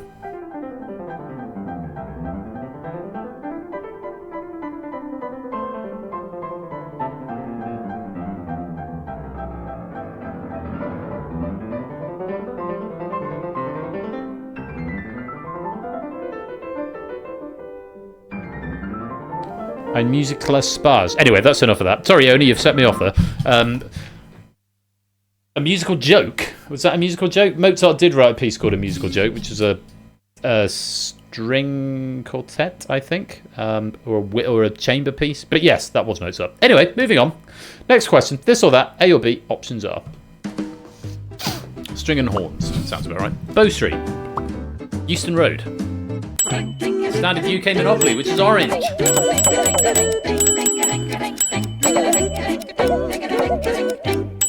Bow Street, along with Vine Street and Marlborough Street. Euston Road is one of the cyan ones, the light blue ones, along with the Angel Islington. No, it's not. Euston. Which is Euston? Where's Euston Road? Is it one of the pink ones? With Pall Mall and Northumberland Avenue. I want to say a pink one. Because light blue is Angel Islington, Pentonville Road, and maybe it is Euston. It is light blue.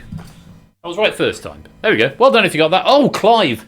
21 points of risk going in the bin. Got to press the button. What a shame. There it goes.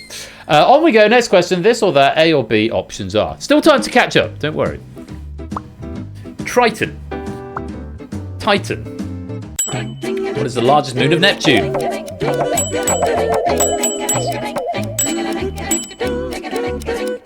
Oh, I hope you've not fallen into our little heffalump trap there. Titan. Titan is the largest moon of Saturn. Triton is the largest moon of Neptune. And Titania is the largest moon of Uranus. Thank you, Mark, for the extra info there. A few wipeouts, but look at this tipster with 28 points of risk. Be careful with that. You drop it, it gets messy. You've only got 76 in the bank. Let's move on. Top still with the bank lead. As we move to our next question, this or that, A or B options are. Philip Hammond. Rishi Sunak, and welcome to the game, Mr. Vertigo. Who served as UK Chancellor for a longer period of time?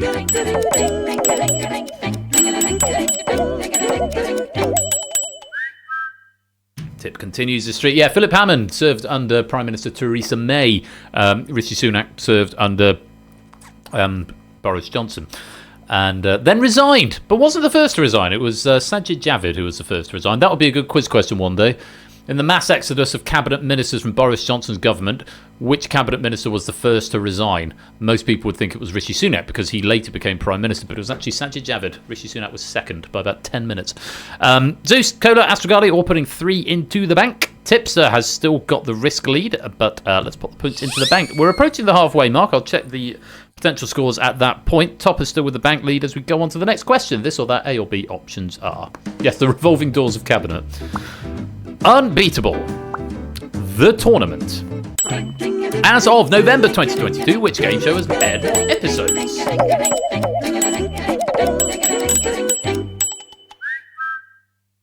Dipser says that's enough. Thank you very much. Unbeatable.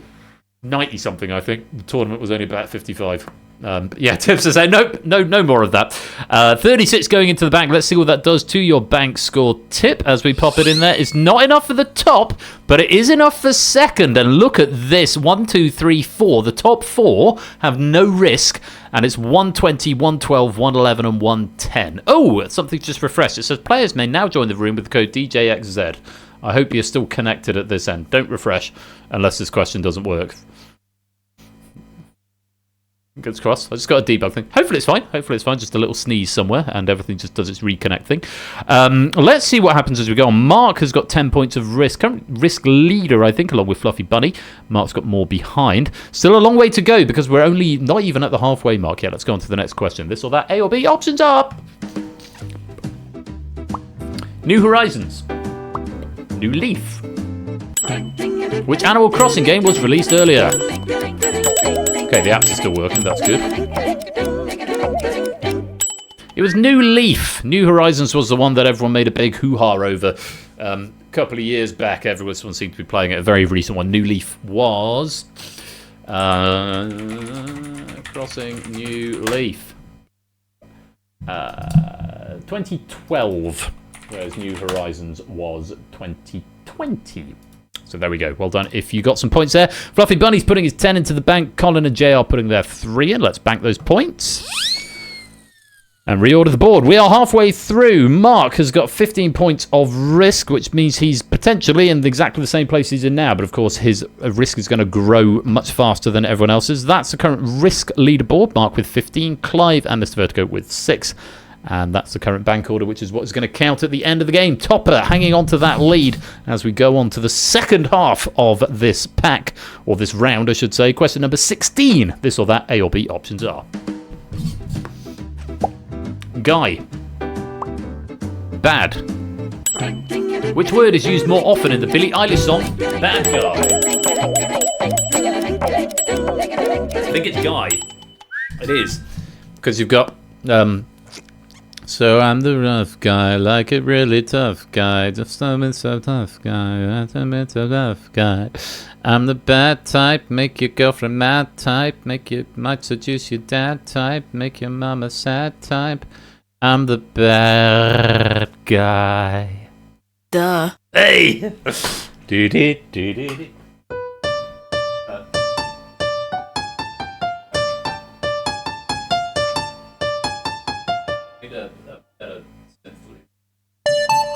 That one? No. No. No. No. No. No. I'll find it in a minute.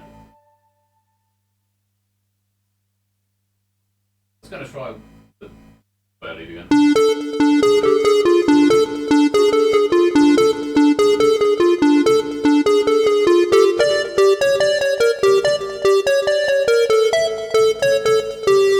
Something like that, isn't it? Duh. And then I do it again. So, but yeah, there's lots of guys in the sort of pre-chorus. Love that song. I don't know what happens in the last sort of minute or so. It was an absolute banger, and then the last minute, it's just like, let's just write anything. Because it doesn't really gel with the rest of the song. Mr. Vertigo, Danny Gambit, welcome to the stream. Lovely to have you here. Duh.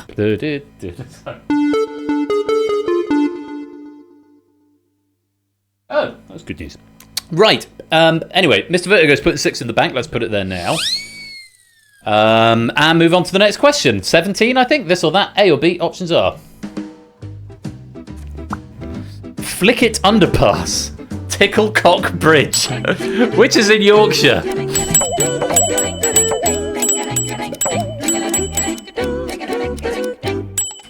All these rude place names coming in tonight. Oh, hello. Have we got a bot raid?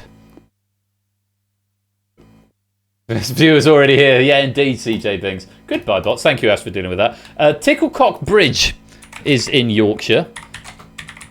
Let's just take a quick Google. Yeah, Ticklecock Bridge is underpass in Castleford, England, under a railway line. Flickit Underpass. Is that actually a thing? No, that's not a thing. That one's been made up. Mark is banking 21. He's calling it there. And CJ Bink's putting another 3 in as well. Most players getting this one right. Ticklecock Bridge. Into the bank they go. So, Mark goes up the table, but not high enough to be in medal position. Topper is still in the lead. Tipster still in second. Zeus still in third. Let's see what happens as we go to the next question. This or that. A or B options are... Red. Green. Mike Dirnt performs in a band with which colour in its name? It's green, which is the colour hopefully you've gone if you gave me green. It's very pleasing that the green one goes green and the red one goes red. It's Green Day, or Green Day as most people call it. Flick it underpass, please. Doctor Strange and Sherlock. Welcome on in, Ape. Green Day is not Simply Red, as you possibly might have thought. That's who's the singer in Simply Red? Mick Hucknall, isn't it? Prey putting a point into the bank. A few losing points. Clive losing 15. What a shame. Or possibly at this point. We still got 10 points of risk from ABME, Cola, and Shape. So let's pop any risk into the bank as we go to question number 19. This or that, A or B, options are. The chilies as well, possibly, yeah. Mitt. Glove. Who ran for US president in 2012? Quite like this.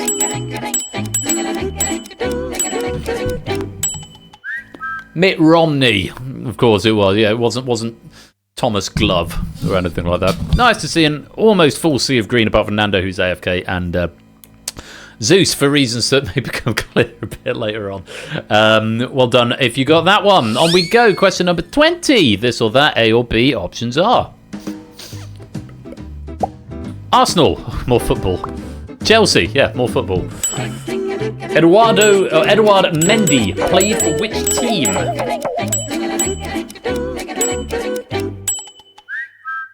He was a Chelsea player, striker, I think. I'm going to check that. Eduard Mendy. Oh no, he's a goalie. He's a football goalkeeper. No longer playing for them. He's currently playing for the Senegal national football team and Al Ahly Saudi FC, formerly from Chelsea goalkeeper.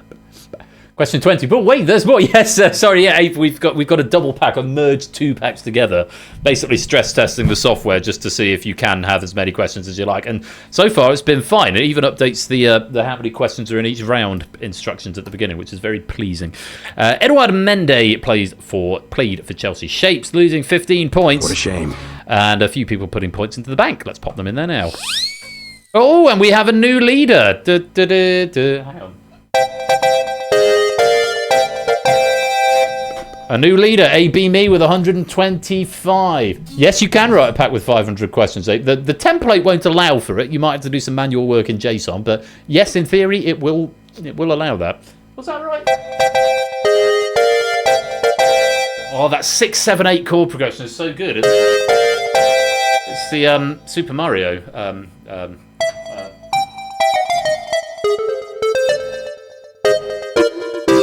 That's a descending 6, 7, 8. But either way. Anyway, but Topper has still got 3 points of risk and are only 5 points behind in the bank. Cola's got 21 points of risk and 84 in the bank. So still not over yet. We've still got quite a few questions to go. Let's go on to the next one. Question 22, I think. This or that, A or B, options are. Might be 21. Find out. Ant. Deck. 21. In UK Scrabble, which is worth 3 points.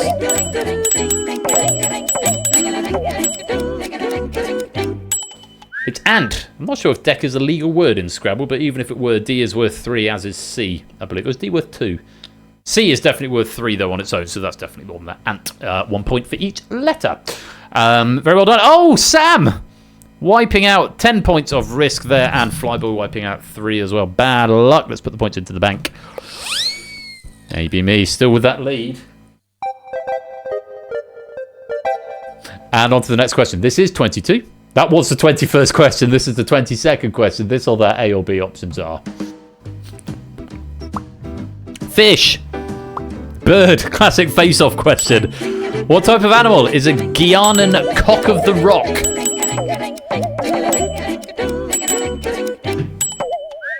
A Guianan cock of the rock is a bird. Cock of the rock. There's so many cocks in here tonight. Don't set that as a raid message. Guianan cock of the rock is a species of cotinga, a passerine bird from South America. And it's a very interesting looking bird for anyone who's interested. Confirmed raid message. No, it's not. That's a cock of the rock. I mean, it's got cock in the name, so, you know, cock is associated with birds. Cockerel is where I was getting at. Anyway, Cola is calling it quits there, putting 28 in the bank. Pyro putting 15 in. Fluffy Bunny putting in 10. Kirstuken and JR each putting in 6. Prey putting in 1. Let's pop them into the bank, see what it does to the scores. Block, cock, and 2 smoking barrels. Can you ASMR cock some more, please? Cock. There you go. It's just for you, Zeus. Off the rock. AB Me still has the lead. Topper is now in second. Colo is tied in third with Tipsy Business. As we come to question number 23, let's see what happens. This or that, A or B, options are. Hashtag Leia cock. Welcome, Darty Quinn. Durham, Sunderland. England Lioness Jill Scott started her senior career at which football club? Welcome to the stream, Gnarly Quinn, and welcome to the community. I see you're a first-time chatter. Lovely to have you here. If you want to come join the game, there's still 6 or 7 questions left. You'd be very welcome to. If you would like to do that, then you can join at the app page right there. If you fancy a bit of quiz, we've got 4, 5, 6, 7, 8, 9, 37 questions left after this one. Probably 6 by the time you've got in. But you're very welcome to come and join in. Sunderland was the answer, for what it's worth. Clive with the risk lead, followed by Matt, 15 and 6 respectively. CJ Binks putting 3 into the bank. Suyu and Stilgar putting 1 in. Let's bank them. With 7 questions to go, let's see what happens with this next one. Question 20 something. This or that, A or B, options are. Kevin or Joe? Which Jonas brother is older? Oh. This is not my wheelhouse. Clive! What a shame. That's the 3rd time you've wiped out more than 15 or more points. Oh, what an absolute tremendous shame. Losing 15 points. Matt has a risk lead of 10. Few of the wipeouts. No banks happening there. It's Kevin, everyone's least favourite Joe. I don't know who any of them are. Joe Cockett is older. If we're going in for this meme tonight, I shudder to look at the Ray messages.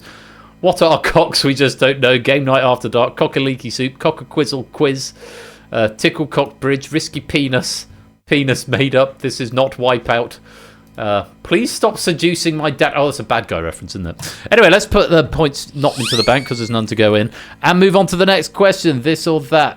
I made this meme. I made the cock meme. This or that, A or B, options are nitric acid, sulfuric acid. Which of these contains more oxygen atoms? Oh. Press a button and hope for the best. It's sulfuric acid. Let me get you some information on that. Sulfuric acid is H2SO4, whereas that's 4 oxygen atoms, whereas nitric acid is HNO3, so 3 oxygen atoms. So sulfuric acid is what we wanted. Matt calling it quits, putting 10 into the bank. Prey putting 3 in, and the risk lead is now sitting on 6 with 5 questions to go. Let's put the points into the bank. AB Me has got the lead. Topper's in second, but look at this. Colo coming into the final leg. The last 5 questions. He's got 6 points of risk behind and 112 in the bank. How will he do on these last 5 questions? Good luck to you all. Question 26. Oh, excuse me. This or that, A or B. Options are Cézanne, Galgam. Which French Paul was born in a more northerly location? Colo's not risking it. He's cutting his losses, putting that 6 in. It's Galgam. Paul Galgam. They were both born en France. Paul Galgam was born in Paris, whereas Paul Cézanne was born in Aix-en-Provence, which is a city and commune in southern France. Lovely. So Galgam was more north. Sam also putting 3 into the bank. Vixen and Suyo putting 1 in.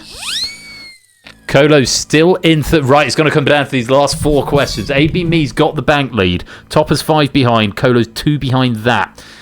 I don't think there's enough risk in play anywhere else for anyone else to be a threat. Maybe Tipster, if he can get a perfect streak on these last 4, could do enough, but he's only 1 point of risk at the moment.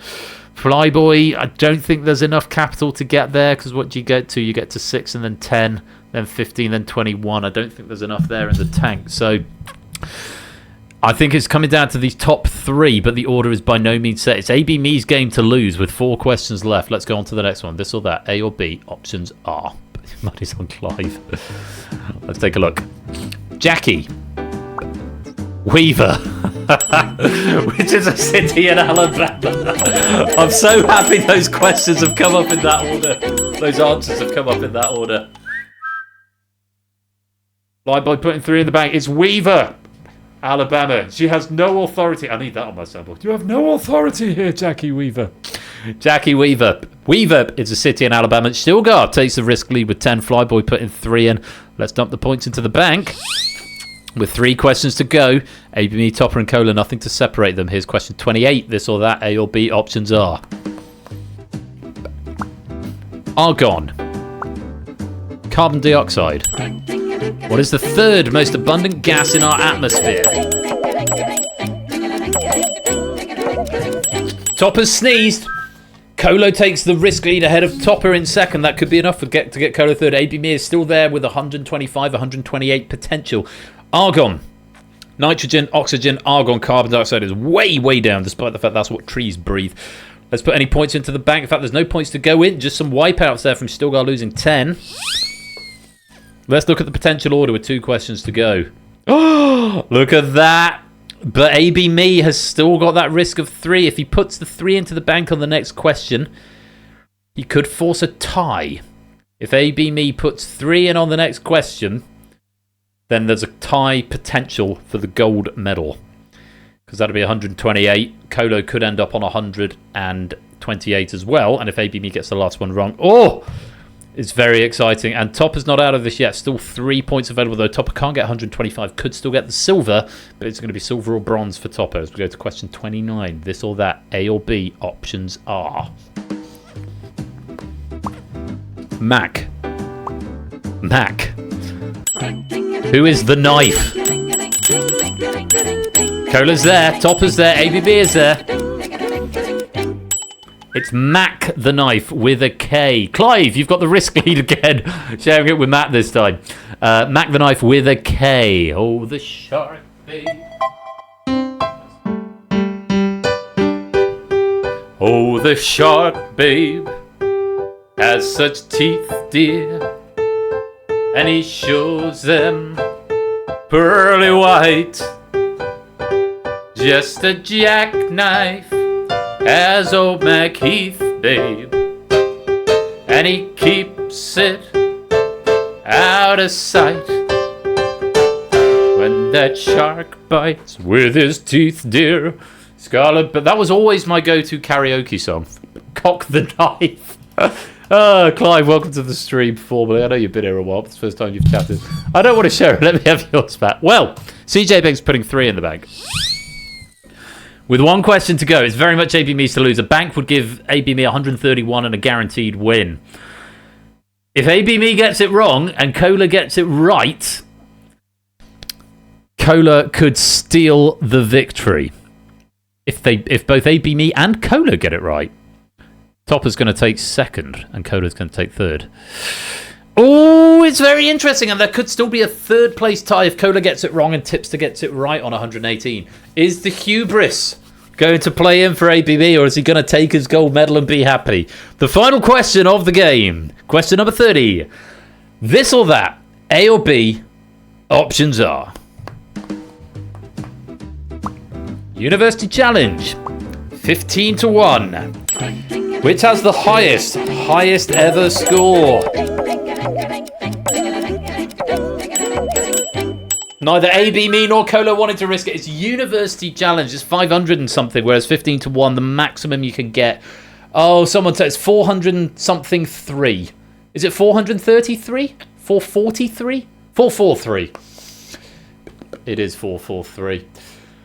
433 rather, because you get 3 points for having 3 lives going into the final. You answer 40 questions for 10 points each for 400, and then you have 3 lives left at the end for an extra bonus 30, I think. 400 plus 30 plus 3, that sounds about right. Cola and ABME, neither of them wanting to risk it, both putting 6 into the bank. Shapes finishes with Clive. What a shame. Once again, losing 10 points of risk. How much risk you could have had here, Clive? I've seen at least 60 points go by. You could have finished on 3 figures, but that's the name of the game. Anyway, I don't know who's I think it's ABME, but I'm going to press the magic button and it will resolve everything. That is the end of the game, and the winner is ABME with 131. Cola comes seemingly out of nowhere, was nowhere really registering until the last sort of 6 or 7 questions. Finishes in second with the silver medal on 124, and it's Topper who takes the bronze with 120, leading for so much of the game, but just couldn't maintain it going into the end. But GG to you all. As you have probably surmised, half of those questions were written by, slightly over half, because I replaced the ones that we saw with other ones of mine, and the other half, which is why he was going so strong and then decided to sit out a few questions. I just sent him a tactful DM. Half these questions are yours. It was, of course, our friend Zeus who provided the other half. Funnily enough, most of the cop questions were mine. I don't know how that's come about, but it was a joint effort from me and Zeus. Nice to know the software can handle bigger packs. I don't know if that's going to become a regular thing, bumper editions of Risky Business, but that was certainly a lot of fun. However, could we tell? Yeah, quite.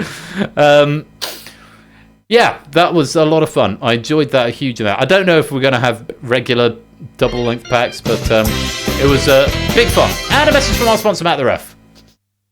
Having a big pack makes for a great endgame.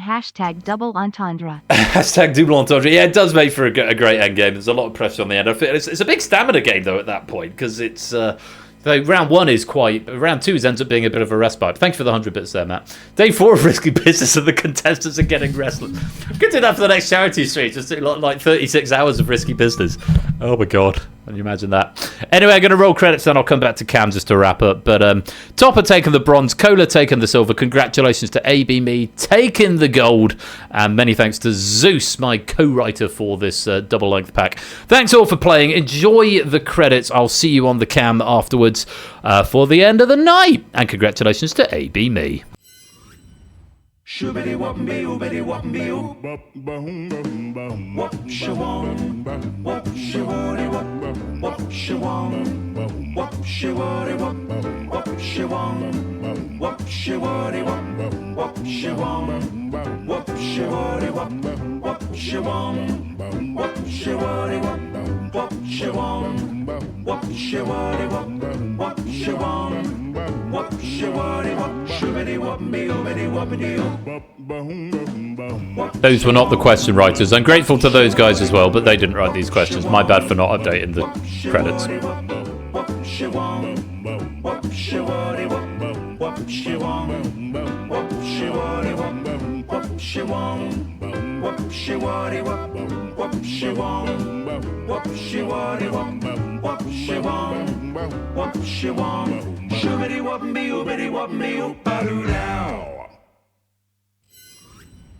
Well, that was fun. I enjoyed that a huge amount. And more shibbity wobbity! This is from our sponsor, Zeusless.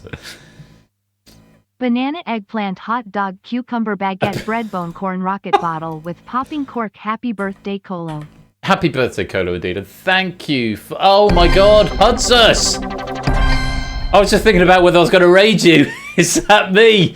Welcome, Raiders! Welcome on in. Oh, we're gonna have to play another game, aren't we? We're going to have to play another game. Huds! You diamond geezer. Thank you for that raid. Welcome, gang. Welcome, Raiders. Huds, Calliope, Delta the Techie, Cornel Red, Sonic Chigo, The Acoma, Grawlin, Sonic Ann and Dennis on the internet, Ted Berry, Player WM, Sooty Bunsen. Welcome in. Huds, thank you for that raid. Raid of 99 people. Quizman wants to do more quizzes to humanity. Happy National Video Games Day. Is that me? I don't know. Is that you? I'll have to go and watch your VOD to find out. Go give Huds a follow. Huds is a Sonic speedrunner and he's a top guy. And he's a Twitch partner as well. So Twitch partners raiding on in. It's always a nice thing. But thank you, mate. Really appreciate that. Tin Man, welcome on into the stream. Oh, we should do some more quiz, shouldn't we?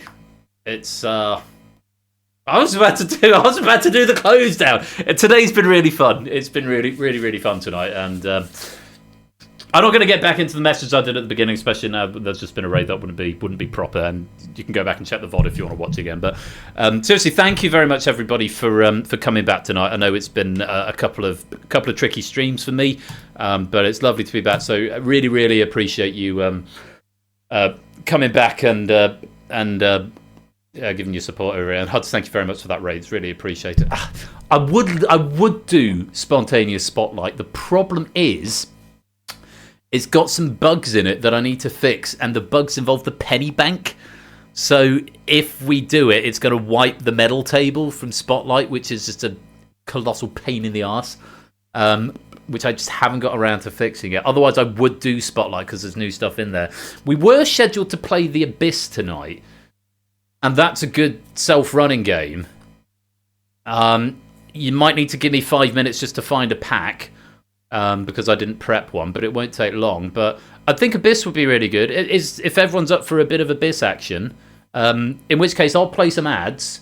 Down old Numberwag pack. I'll play some ads. I'll go get another beer and I'll prep up the next pack, and update the ticker message as well. I must do that.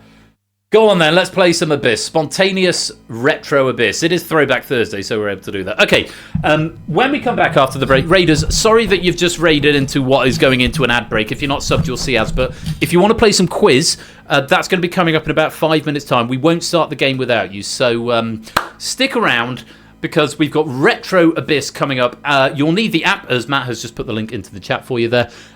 So do stick around. It'd be lovely to have you for a little bit of quiz action in the Abyss, which is coming up after the break. So, yeah, don't touch that dial. We'll be right back.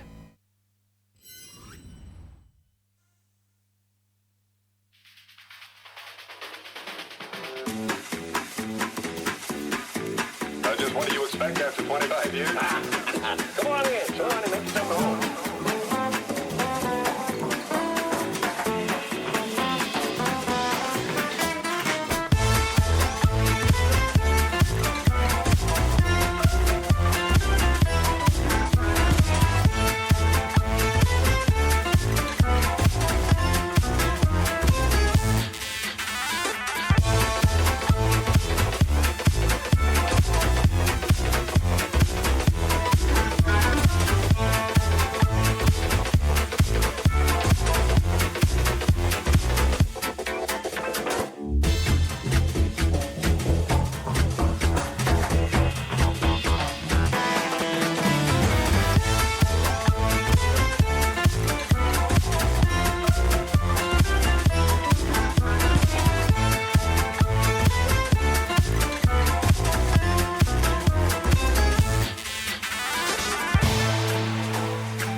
Just a brief break in the music to say, Matt, thank you for the 10 community gift subs.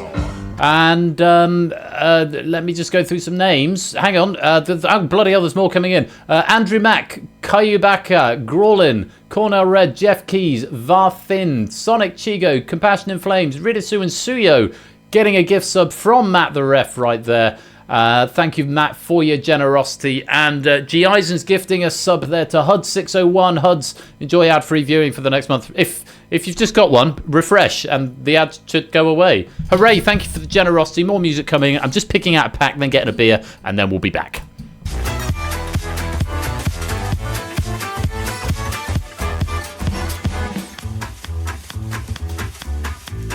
Just what do you expect after 25 years? Come on in, and make yourself at home.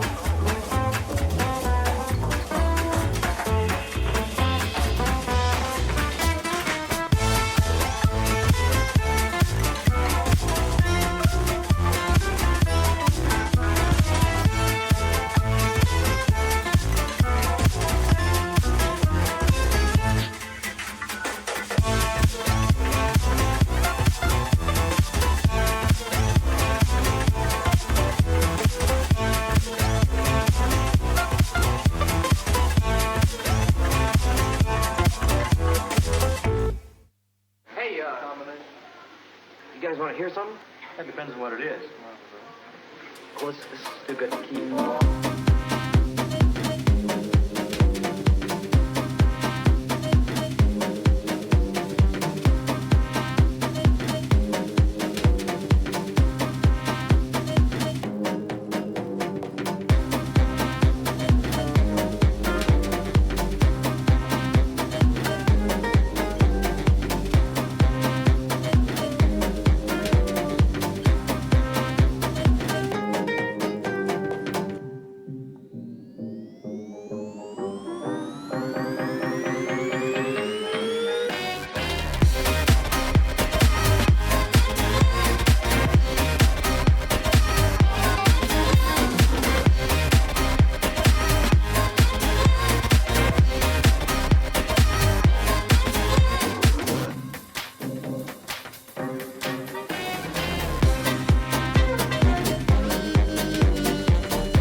So, I'm back here in the game night control room, control center. It needs more. I'm still not happy with it yet. The pool room had more going on, but I could do things like this. I need to change that because we're not playing risky business. We're playing. Oh, is it just called Abyss? Yeah, there we go. Okay, professional. Everything else is the same. I could probably get rid of the bit where I'm saying I'm having a vent. Let's get rid of it. You saw nothing. Alright, there we go. Look at that! Fonts and everything! Anyway, Huds, thank you again for that raid. Much appreciated. If you've just joined from the raid, no, it was a serious venting. But go back and watch the VOD if you're curious about what's going on. Adverts are cleared, I'm hoping. If you've just joined, you will need the app to come and play. I've loaded in a pack. It's not as legacy as I would like. And there's a big clue in one of the rounds which will give you an idea of when it's from. It's far enough ago. Okay, thank you, music. It's long enough ago that I think we'll get away with it, as it's not going to be an immediate peripheral memory. But hopefully we'll have some fun. It is The Abyss. I'm not going to tell you the author because that'll give you even more clues. Though it might be obvious when the questions start. Might not be. Anyway, if you want to play The Abyss, you need the app. Go and grab it right now. And let's go over and play some Throwback Thursday Retro Abyss.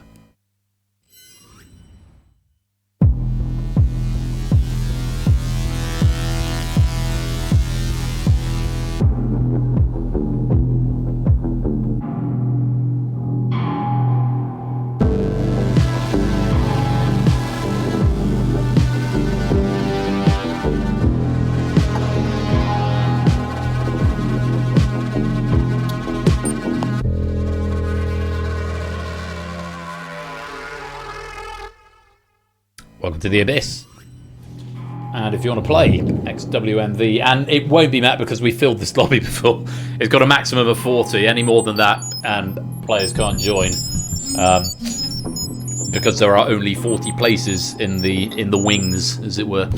So, and we have had 40. We've had a full lobby in the past. So, Thanks again, Huds, for the raid. If you're not following Huds, what are you doing? Go follow him. Such a great guy. Even if you're not into Sonic or speed running, he's such wholesome content.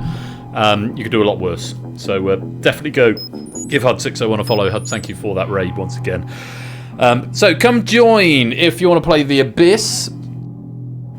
Ooh, enamel pins. I want an enamel pin. Enamel pins are so much better than stickers because you can put them on and you can take them off again. Whereas stickers are very permanent. I'm always very anxious about putting stickers on things. But yeah, come on into the game. If you want to play some quiz. Let's say you'll need the app, and then you'll just need to verify by typing into the Twitch chat. So this is good because this is catching up on Throwback Thursday. Because Risky Business was supposed to be last Thursday. Tonight was supposed to be the Abyss. I'd actually planned to play the Abyss tonight. I would have done a bit more legwork and picking a pack, but this one looks fine.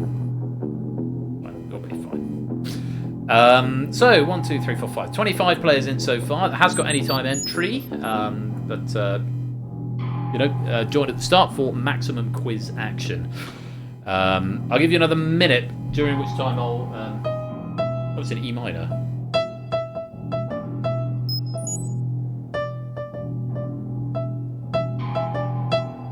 I'm going to give Huds flashbacks of...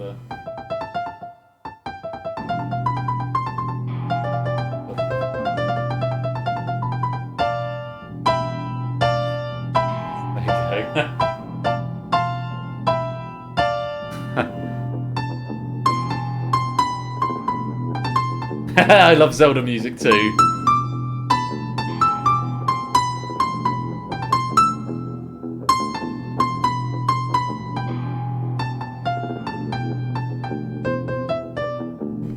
Grange Hill? Oh, it does sound a bit Grange Hill, doesn't it? Hang on. Big dog there.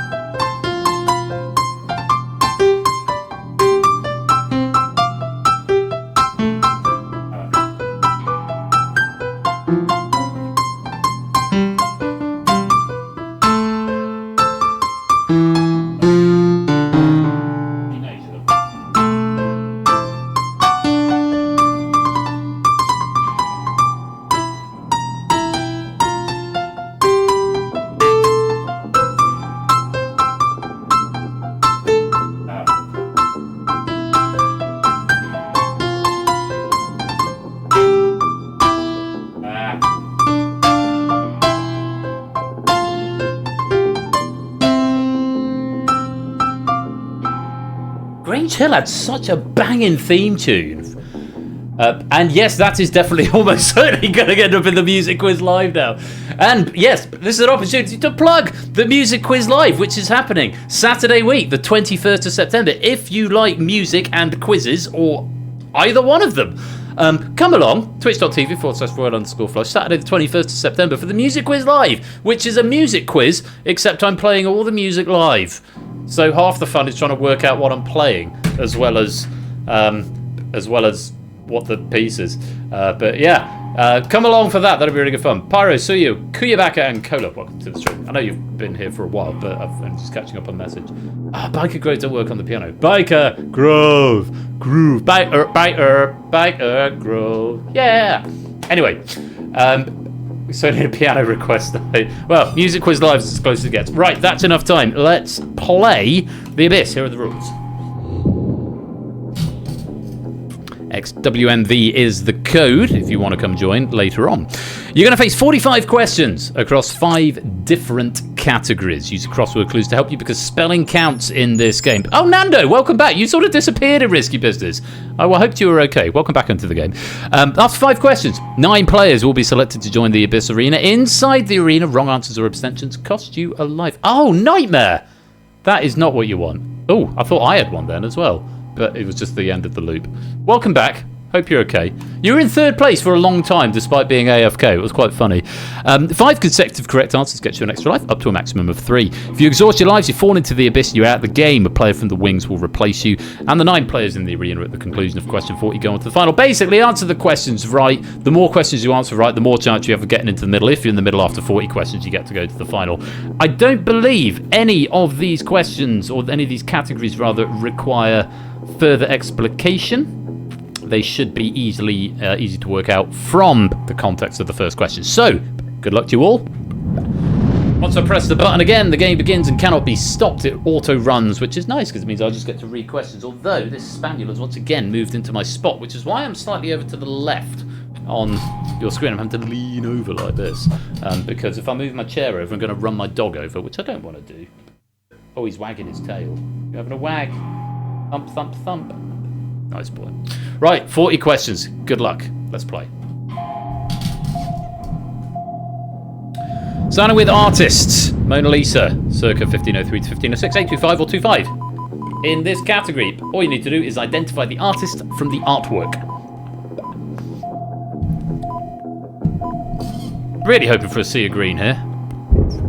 Apart from Sonic Academy didn't answer. Leonardo da Vinci. Also accepted da Vinci.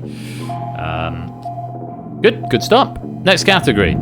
A Little Light Opera, Brigands in Cornwall, 3728 or 728. All of the answers to these clues will also be the names of Gilbert and Sullivan operettas. And spelling matters, unfortunately, for those spelling Penzance the wrong way. The Pirates of Penzance, with or without the article at the beginning. But yes, all of the Little Light Opera ones will be the names of Gilbert and Sullivan operettas as well. Closing credits, My Heart Will Go On, Celine Dion, 1997, 7 letters. Identify the film from the pop song that plays over its closing credits. Second appearance of this one tonight.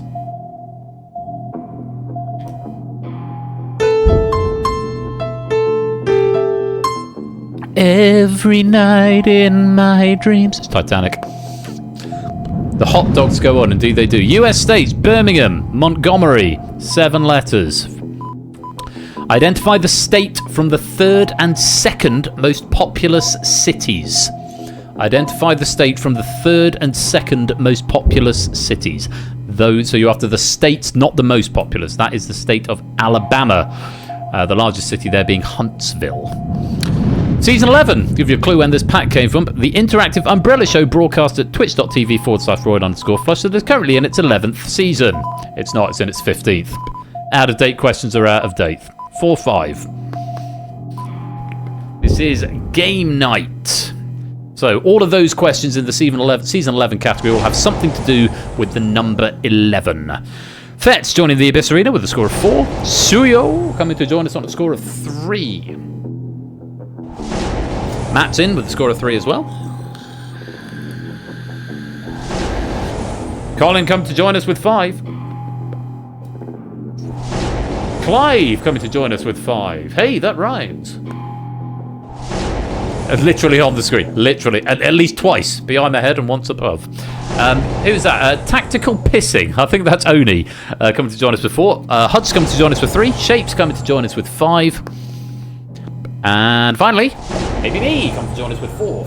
Fresh from victory in Risky Business. And Lupine, welcome to the game. Lovely to have you here, Ralph. Hope you're keeping well. Okay, The Night Watch, 1642. Name the artist from the artwork. All the categories will persist from here on out.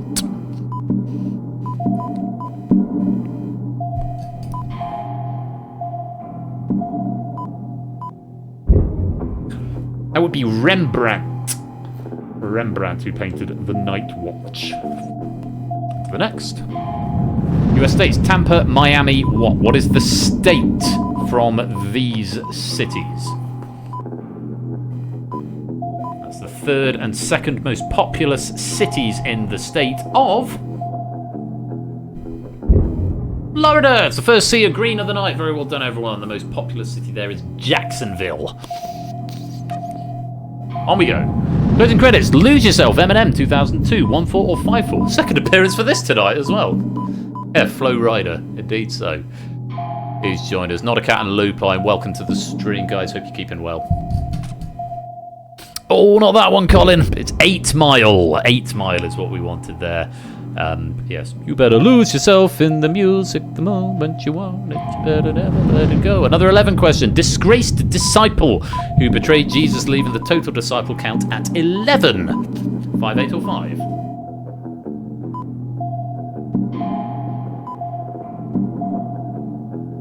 Not Simon nor Peter. It was Judas Iscariot. Suyo, you've dropped into the abyss. You're out the game. Thanks for playing. Keep answering those. A chance to get back in. Ralph joining us with 4. Yeah, Peter denied him but didn't betray him. It was Judas Iscariot who betrayed Jesus just after the Last Supper. Little light opera. The Conjurer. You may not recognise him without his apprentice. 3, 8, or 8. It's a Gilbert and Sullivan opera. Or operetta. Tricky one there. That's The Sorcerer. Colin, you've dropped into the abyss. You're out the game. Thanks for playing. You're going to be replaced by Stilgar. Welcome on into the Abyss Arena. Currently on a score of 8. Onwards. Another little light opera.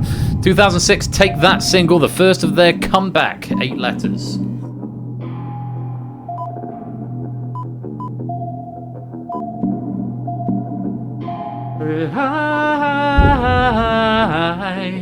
I had a little patience. Also a Gilbert and Sullivan operetta called Patience. Well done if you got that. Another 11-based question. The 11th month of the Gregorian calendar year. 8 letters. Famous for All Saints' Day, All Souls' Day, Remembrance Day, and Fireworks Night. It's November is the answer we wanted there. Well played. Let's go on. US states, we're after the state. San Jose, San Diego. What is the state? 10 letters.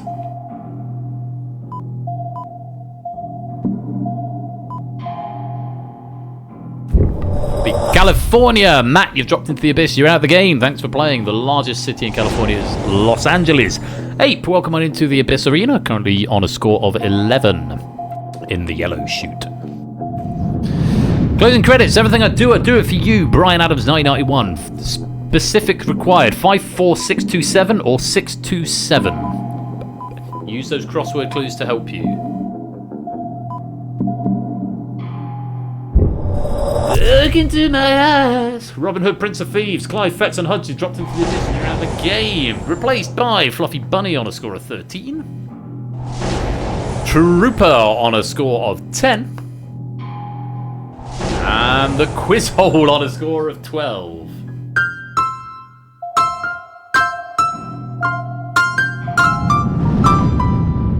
That's how it goes. Starry Night, 1889, 734 or 34.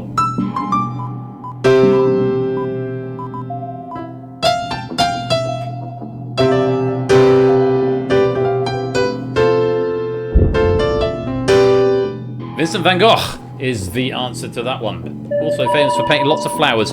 Ralph, tactical pissing and shapes. Well played, that's 5 right in a row. You get an extra life. You move up a level. Up we go. US states. West Jordan, West Valley City. What is the state that those are the third and second most populous cities of?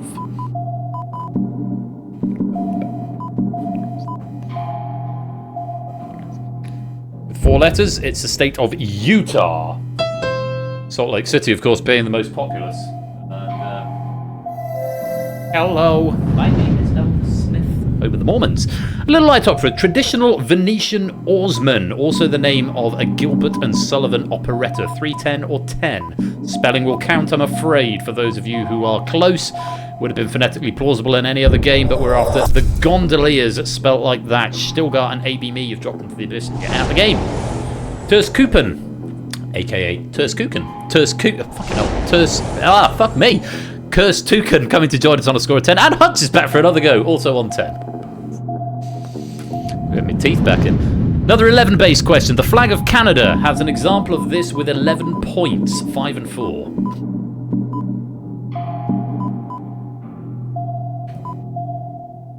You need to play something. It's Maple Leaf.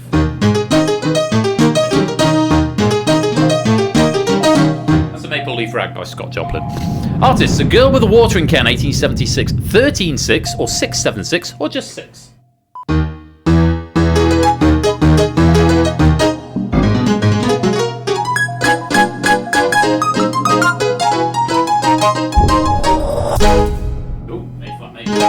Pierre Auguste Renoir is good with a watering can. Trooper, you're dropped into the abyss. You're out of the game. Zeus coming to replace you on a score of 16. Welcome, BTHK Yan. They correspond to the number of letters in the answer. I want to spend my lifetime loving you. Tina Arena and Mark Antony from a 1998 film, 3425 or 425. Which film had this as its closing credits music? Tricky one. Well done, Hud's the only one to get that. It was The Mask of Zorro. Shapes, Tactical Pissing, Fluffy Bunny and Ape. You've dropped into the abyss. You're out of the game. Sonic Anim come to join the Abyss Arena on a score of 6. Astragali come to join us with a score of 12. Great film. Might watch that at some point. Colin joining us with a score of 11. Second visit, I think. And Nando joining us on a score of 17, currently leading in the wings as well. So yes, the number in the brackets corresponds to the number of letters in the answer. On to the next one, an 11-based question. Actress who plays 11 in Stranger Things. 655 or 65 or 5. BTHK Yan, if you want to come and join us, and welcome to the stream. And Pokenuts, welcome to the stream as well. You need the app, which you can get right there. Millie Bobby Brown was the answer to that one. On we go. US states, Cranston, Warwick. What is the state with 5 and 6? You can probably whittle it down to about 5 options here. Can you find the right one? Rhode Island is what we're after there. Turs, Coupon and Ralph, you've dropped into the abyss. You're out of the game. Providence is the largest city in Rhode Island. Vixen and Fetz joining us on a score of 10 and 15 respectively. We're past the halfway mark now. 18 questions to go. Here is the next one. Artist, composition with red, blue and yellow, 1930, 4, 8 or 8. Who is the artist? Still could happen, JR. Lots of time, 18 questions. You've got 4 players on the bottom rung at the moment. And 3 have just dropped. Piet Mondrian is the squares guy. Colin, Hudson, Sonic Anim, you've dropped into the abyss. You're out of the game. Turs Coupon, I can't say it. Turs Coupon is back for another go on a score of 13. AB Me joins us on 15. And Shapes is here with a score of 18. Let's play on. Little light opera. If Paradise branched out and went into business. 6-7 or 6-3. Oh, you're very close to that, JR. Not quite. Another Gilbert and Sullivan operetta. Utopia Limited or Utopia Ltd. The quiz hole, you've dropped into the abyss and you're out the game. Thank you for playing. Ape Biss, you've joined the Abyss Arena on a score of 17. Welcome on in. Here's the next. Closing credits. We Belong Together. Randy Newman, 2010. 351. That one is important.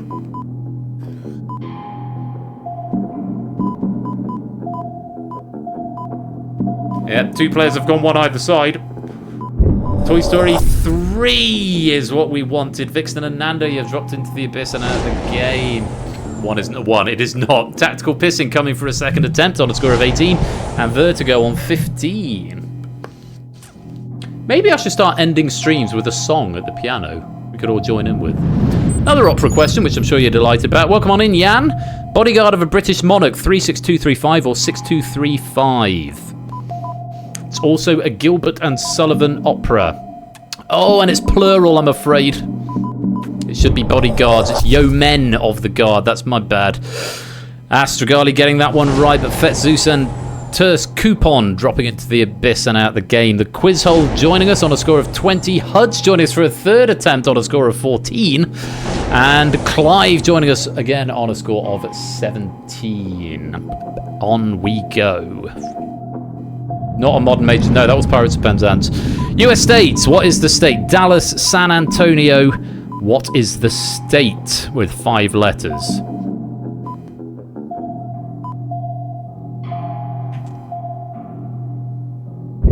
Of course, Texas. The biggest city, of course, being Houston. Houston, Texas. Next question.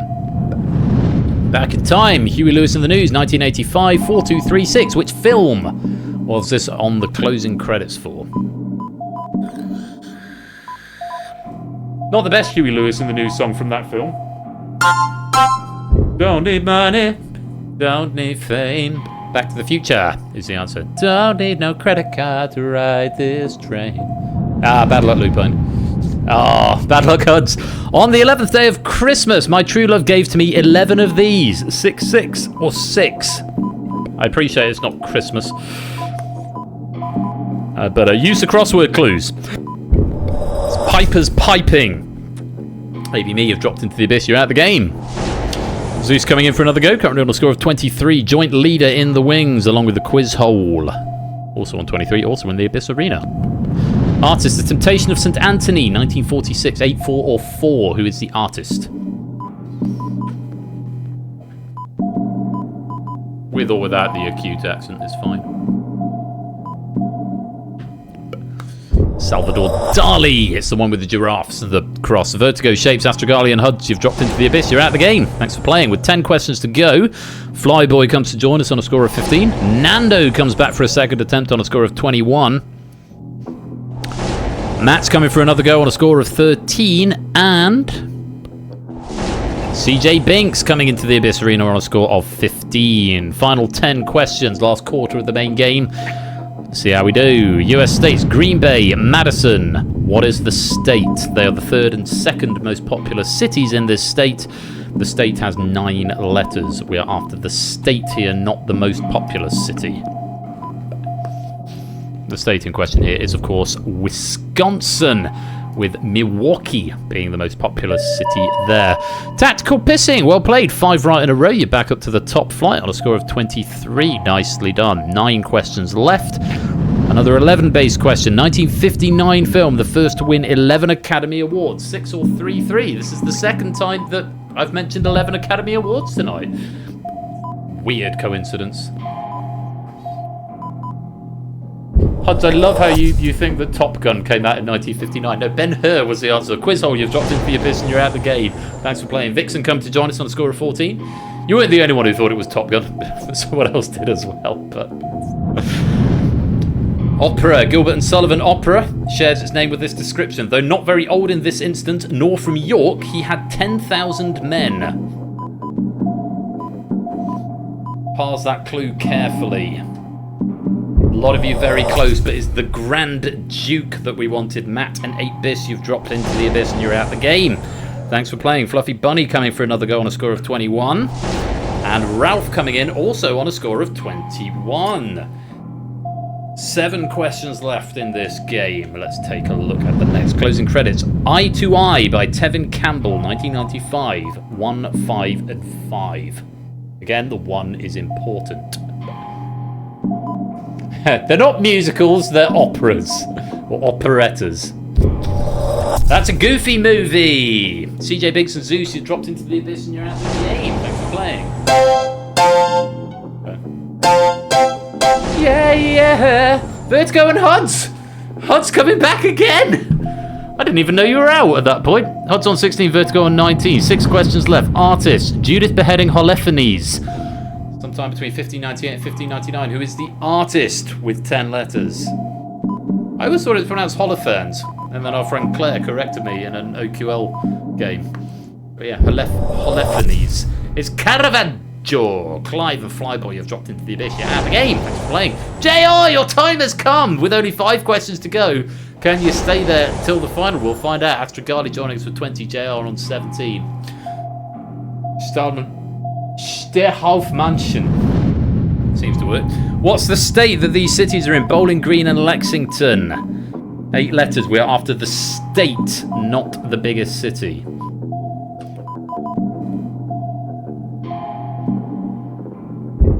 That's Kentucky. Jacksonville is the most populous city in that state. Kentucky is what we wanted. Well played. 4 questions to go before the final. Another 11 question. Traditional bingo call for 11. 4, 6, or 4.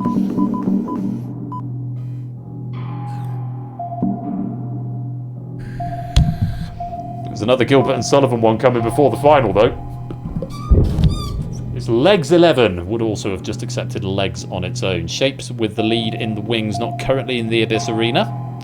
Last 3 questions. Here it is, a little light opera. Oh, this is an easy one. Legal proceedings in which a panel of your peers determine your guilt. We are after the name of the Gilbert and Sullivan operetta that fits this description. That is a trial by jury. Nando, you've dropped into the abyss and you're out of the game. Thanks for playing. Did I say Jacksonville? Yes, I probably did mean Louisville. Who's come to join us? Clive on a score of 26. They're next to each other on my sheet. Shot Maryland's 1964, 4, 6 or 6. Who is the artist?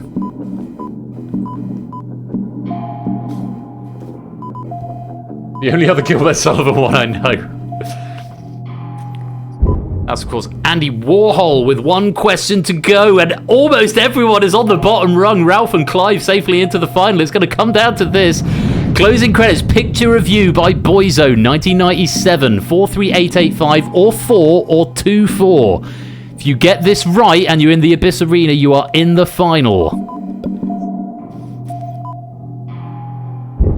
Oh, it's a bloodbath at the end. It's Mr. Bean or Bean, the Ultimate Disaster Movie. JR, Astrogali, Huds, and Flyboy. No, sorry, I beg your pardon. JR, Astrogali, Huds, and Fluffy Bunny have all dropped into the abyss and are out of the game. And our finalists are going to get a default straight through. Ralph on a score of 26. Fetz on a score of 26. Who else? 8bis on a score of 27. And Matt on a score of 14. You sneak into the final. Very well done. That is the end of the main game. For the 4 dropping on the final question. Commiserations. And, what a shame. What a shame. What a shame. And pain for both of you. Or 4 of you even. Oh, but that's the name of the game. Huds. It wasn't to be. How many times was that in the Abyss Arena? 3 or 4? Dropping on the last question. Such a shame. But that is how this game... 5. Bloody hell. That is how this game works. And we have now got our 5 finalists. Appropriate. We've got Vixen and Matt at either ends, bookending the finalists. Vixen on 20. Tactical Pissing on 30. The Quiz Hole on 26. Clive on 27. Fetz on 26. Vertigo 23. 8bis on 27. Ralph on 27. And Matt on 14. Shapes is leading in the wings, but of course no wings medal for this game. Just bragging rights and kudos. But Shapes, Nando and Zeus in the top 5, but not in the Abyss Arena. No more players will be allowed into the Abyss Arena. Your pigs are facing away from it. They really are. That's quite funny. Well, let's take a look at the rules for the final. More of the same, really. Based up to 10 questions across the same 5 categories, now displayed in a random order, whereas before they were clumped into groups of 5, now they're going to be randomised. Players in the Abyss have had their lives refreshed. Gameplay is identical to before, but extra lives are no longer awarded, and players who drop into the Abyss will not be replaced. The last player left standing is declared the winner, and if no winner has emerged after 10 questions, the winner is the player who is higher up their column. If we have a tie after 10 questions, the player with the highest score is the winner. So, that's about all there is to it. Same as before. We have got our 9 finalists and 10 questions there. 15 seconds for each. Best of luck to you all. Let's play the final. Starting with this. Season 11, footballer who wore the number 11 shirt when he won his first UEFA Champions League title with Real Madrid in 2014. 6-4 or 4. Keep answering if you're in the wings. If you're not in the final, there's still pennies up for grabs. It was Gareth Bale, just Ralph getting it right in the Abyss Arena, and that's a tough start. Big drop. On to the next. Artist, Nighthawks, 1942, 6-6 or 6. Great painting. I once wrote a short story based on this painting. Wasn't very good. Painting, is it?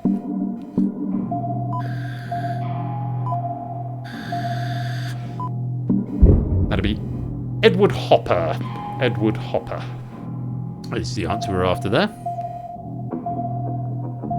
And that is a hopper, Lupine, it is indeed. Closing credit. Where's your head at? Basement Jacks 2001. 4546 or 46?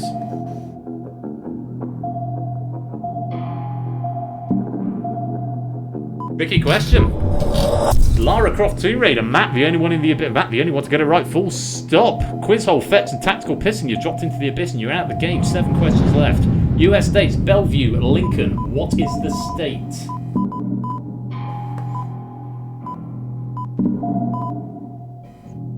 We could have a winner here.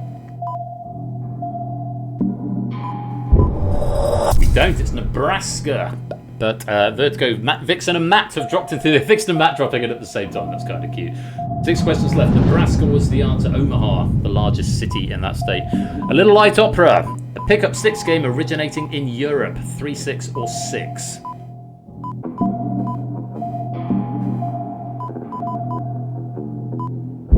That's it. It's the Mikado. Ralph getting it right and surviving the abyss. That means Ralph is our winner. Appropriate that the Gilbert and Sullivan was the final question of the game. GG Ralph. Hanging on in there in the abyss. Joining the game late. Joined after the initial selections, but the only player left standing after those brutal final questions. Very well played. The medal is yours. Well done to Shapes with the most correct in the wings. 34 out of 45 questions, I believe. Pretty good going. And that question pack, as you may have guessed, was by me. I thought I'll just pick one quickly that is not particularly interesting, but is... at least works, and also meant I could get the trivia up for it because it's a season, as you may have guessed, it was a season 11 pack. So there we go. Lovely stuff. Ralph, congratulations. I like Rich T. Biscuit as well. You are our champion, and that is going to be all the quiz for tonight. Because if I'm quick, I can nip down to the co-op and get some cat food for the cats who are meowing at me in the kitchen. Yes. They need some food. I think it closes at 11. I'll find out when I get there. So it's going to be a quick dash down the road. Anyway, I'll roll the credits and then I'll come back to the cam just to wrap up. But yeah, hope you enjoyed those questions. And congratulations to Ralph. You have survived the abyss.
We just let the last strains of Evelyn Glennie play out right there. Congratulations to Ralph, our Abyss champion. I hope you enjoyed those questions.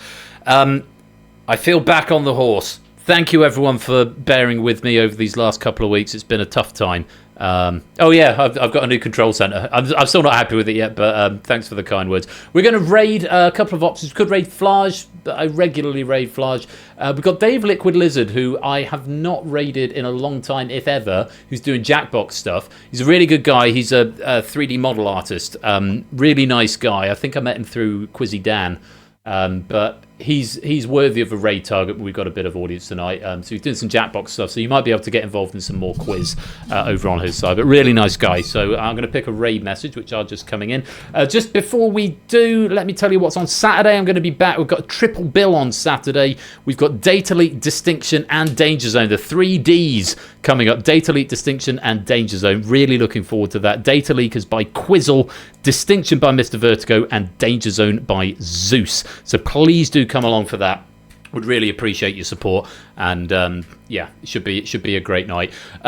Elsewhere in the community, once again, Huds, thank you very much for that raid. I'm going to give you a fate shout out because I've got to do other shout outs as well. But go give him a follow if you're not already. He's such a top guy, and again, thanks very much for that raid there, Huds. Let's shout out Topper and Ash. Topper is back on Sunday. He's doing his comeback season at the moment, and he has got checklist and elimination on the cards for this Sunday. So go. I have 2 shout outs. I have one that I can do as many as I like, and then I have an official shout out that logs in the Twitch API. No spontaneous. You're joking, Lewis. Can't do steeplechase spontaneously. But checklist and elimination with Topper on Sunday. Please go give him a follow. He's such a good guy, and he's a bit like me at the moment. He's sort of getting back on the horse. I know he's had some time away where he's been sort of doing self-care stuff, so it's really great to see him back. So do go give him your love and support. He's going to be back this Sunday at 8 p.m. Please go give him a follow. Great guy and excellent quizzing content over on his side of things as well. Bash as well. No, definitely no more spontaneous games tonight. It's not going to let me do a shout out, but I'll copy it ready. I've got to wait another minute. Ash is going to be back tomorrow, Friday the 13th. That'll be fun. Untitled grid game Wipeout. So if you had fun in round 2 of Risky Business tonight, more Wipeout style puzzles coming from Ash tomorrow. And Million Doot Drop as well. Go give him a follow. He's also going to be back next week, Wednesday and Friday. Brain Teaser and Secret Fortune on the Wednesday. And S, which is... I don't know what S is. All clued up on 1 versus 100. Anyway, I'll plug that next Thursday, I imagine. But, oh my God, all these pennies coming in. Yes, I will cash them after I've been to co-op. I'll do them before I do my stream close down. Has that been a minute? Probably not. No, 28 seconds to go. I got 28 seconds to go till I can shout out Bash. So, go follow Huds. Go follow Topper. Go follow Ash when I give him the shout out in just a moment. And if you're not following me, give us a follow as well. And by all means, come and join the Discord server. Right there as well, where we hang out and you get the latest information up to the minute. I'm going to be back on Saturday, like I said, with the 3Ds, Data Leak, Distinction, and Danger Zone. That sounds like a good stream to me. So please do come along and join me for that. If you missed the beginning, I will keep this VOD up. I will reinstate the VOD from Saturday. I need to cut out the last game. And again, apologies to Sotley for how that panned out. And yeah, just go back and watch the beginning of the VOD. I'm not going to get back into that because I've had a really good time tonight and don't want to leave on a low. There you go. Go follow Ash. Right, we're going to raid Dave Liquid Lizard and we are going to say he's playing Jackbox, so Jackbox Party Pack. So opportunity for more quiz over there. Say hi. Great guy. And we are going to say, God, there's a lot of good raid messages tonight. Oh, all the penis-based ones. Make Ben say things, lay a cock, risky penis, canine Argo, respect the cock, cock quizzle quiz, just penis coming in from Huds. I can't go into someone, I'm only sort of tangentially familiar with him. I can't just go in and say penis. I think it might have to be this one from Oni, to be honest. It's sort of penis tangential. Please stop seducing my dad is going to be the raid message. We're going to go and say... Please stop seducing my dad to Dave Liquid Lizard. I've had a great night tonight. Thank you for helping me get back on the horse, everyone. Really appreciate it. I will be back on Saturday with even more game night. Triple D action. Yeah, we just did. That was just a thing, Odie. I'm going to nip to co-op, get some cat food, and then probably cook dinner. I have a late dinner tonight, but I need to have 3 meals a day. Good routines and all that. Thanks very much, everyone. I'll be back Saturday, and I will see you then. Enjoy the rest of your week. And until we meet again, you have been watching Game Night. I've been Royal Flush. Be splendid and wonderful and marvellous and safe. And until next time, take care, peace out, and good night.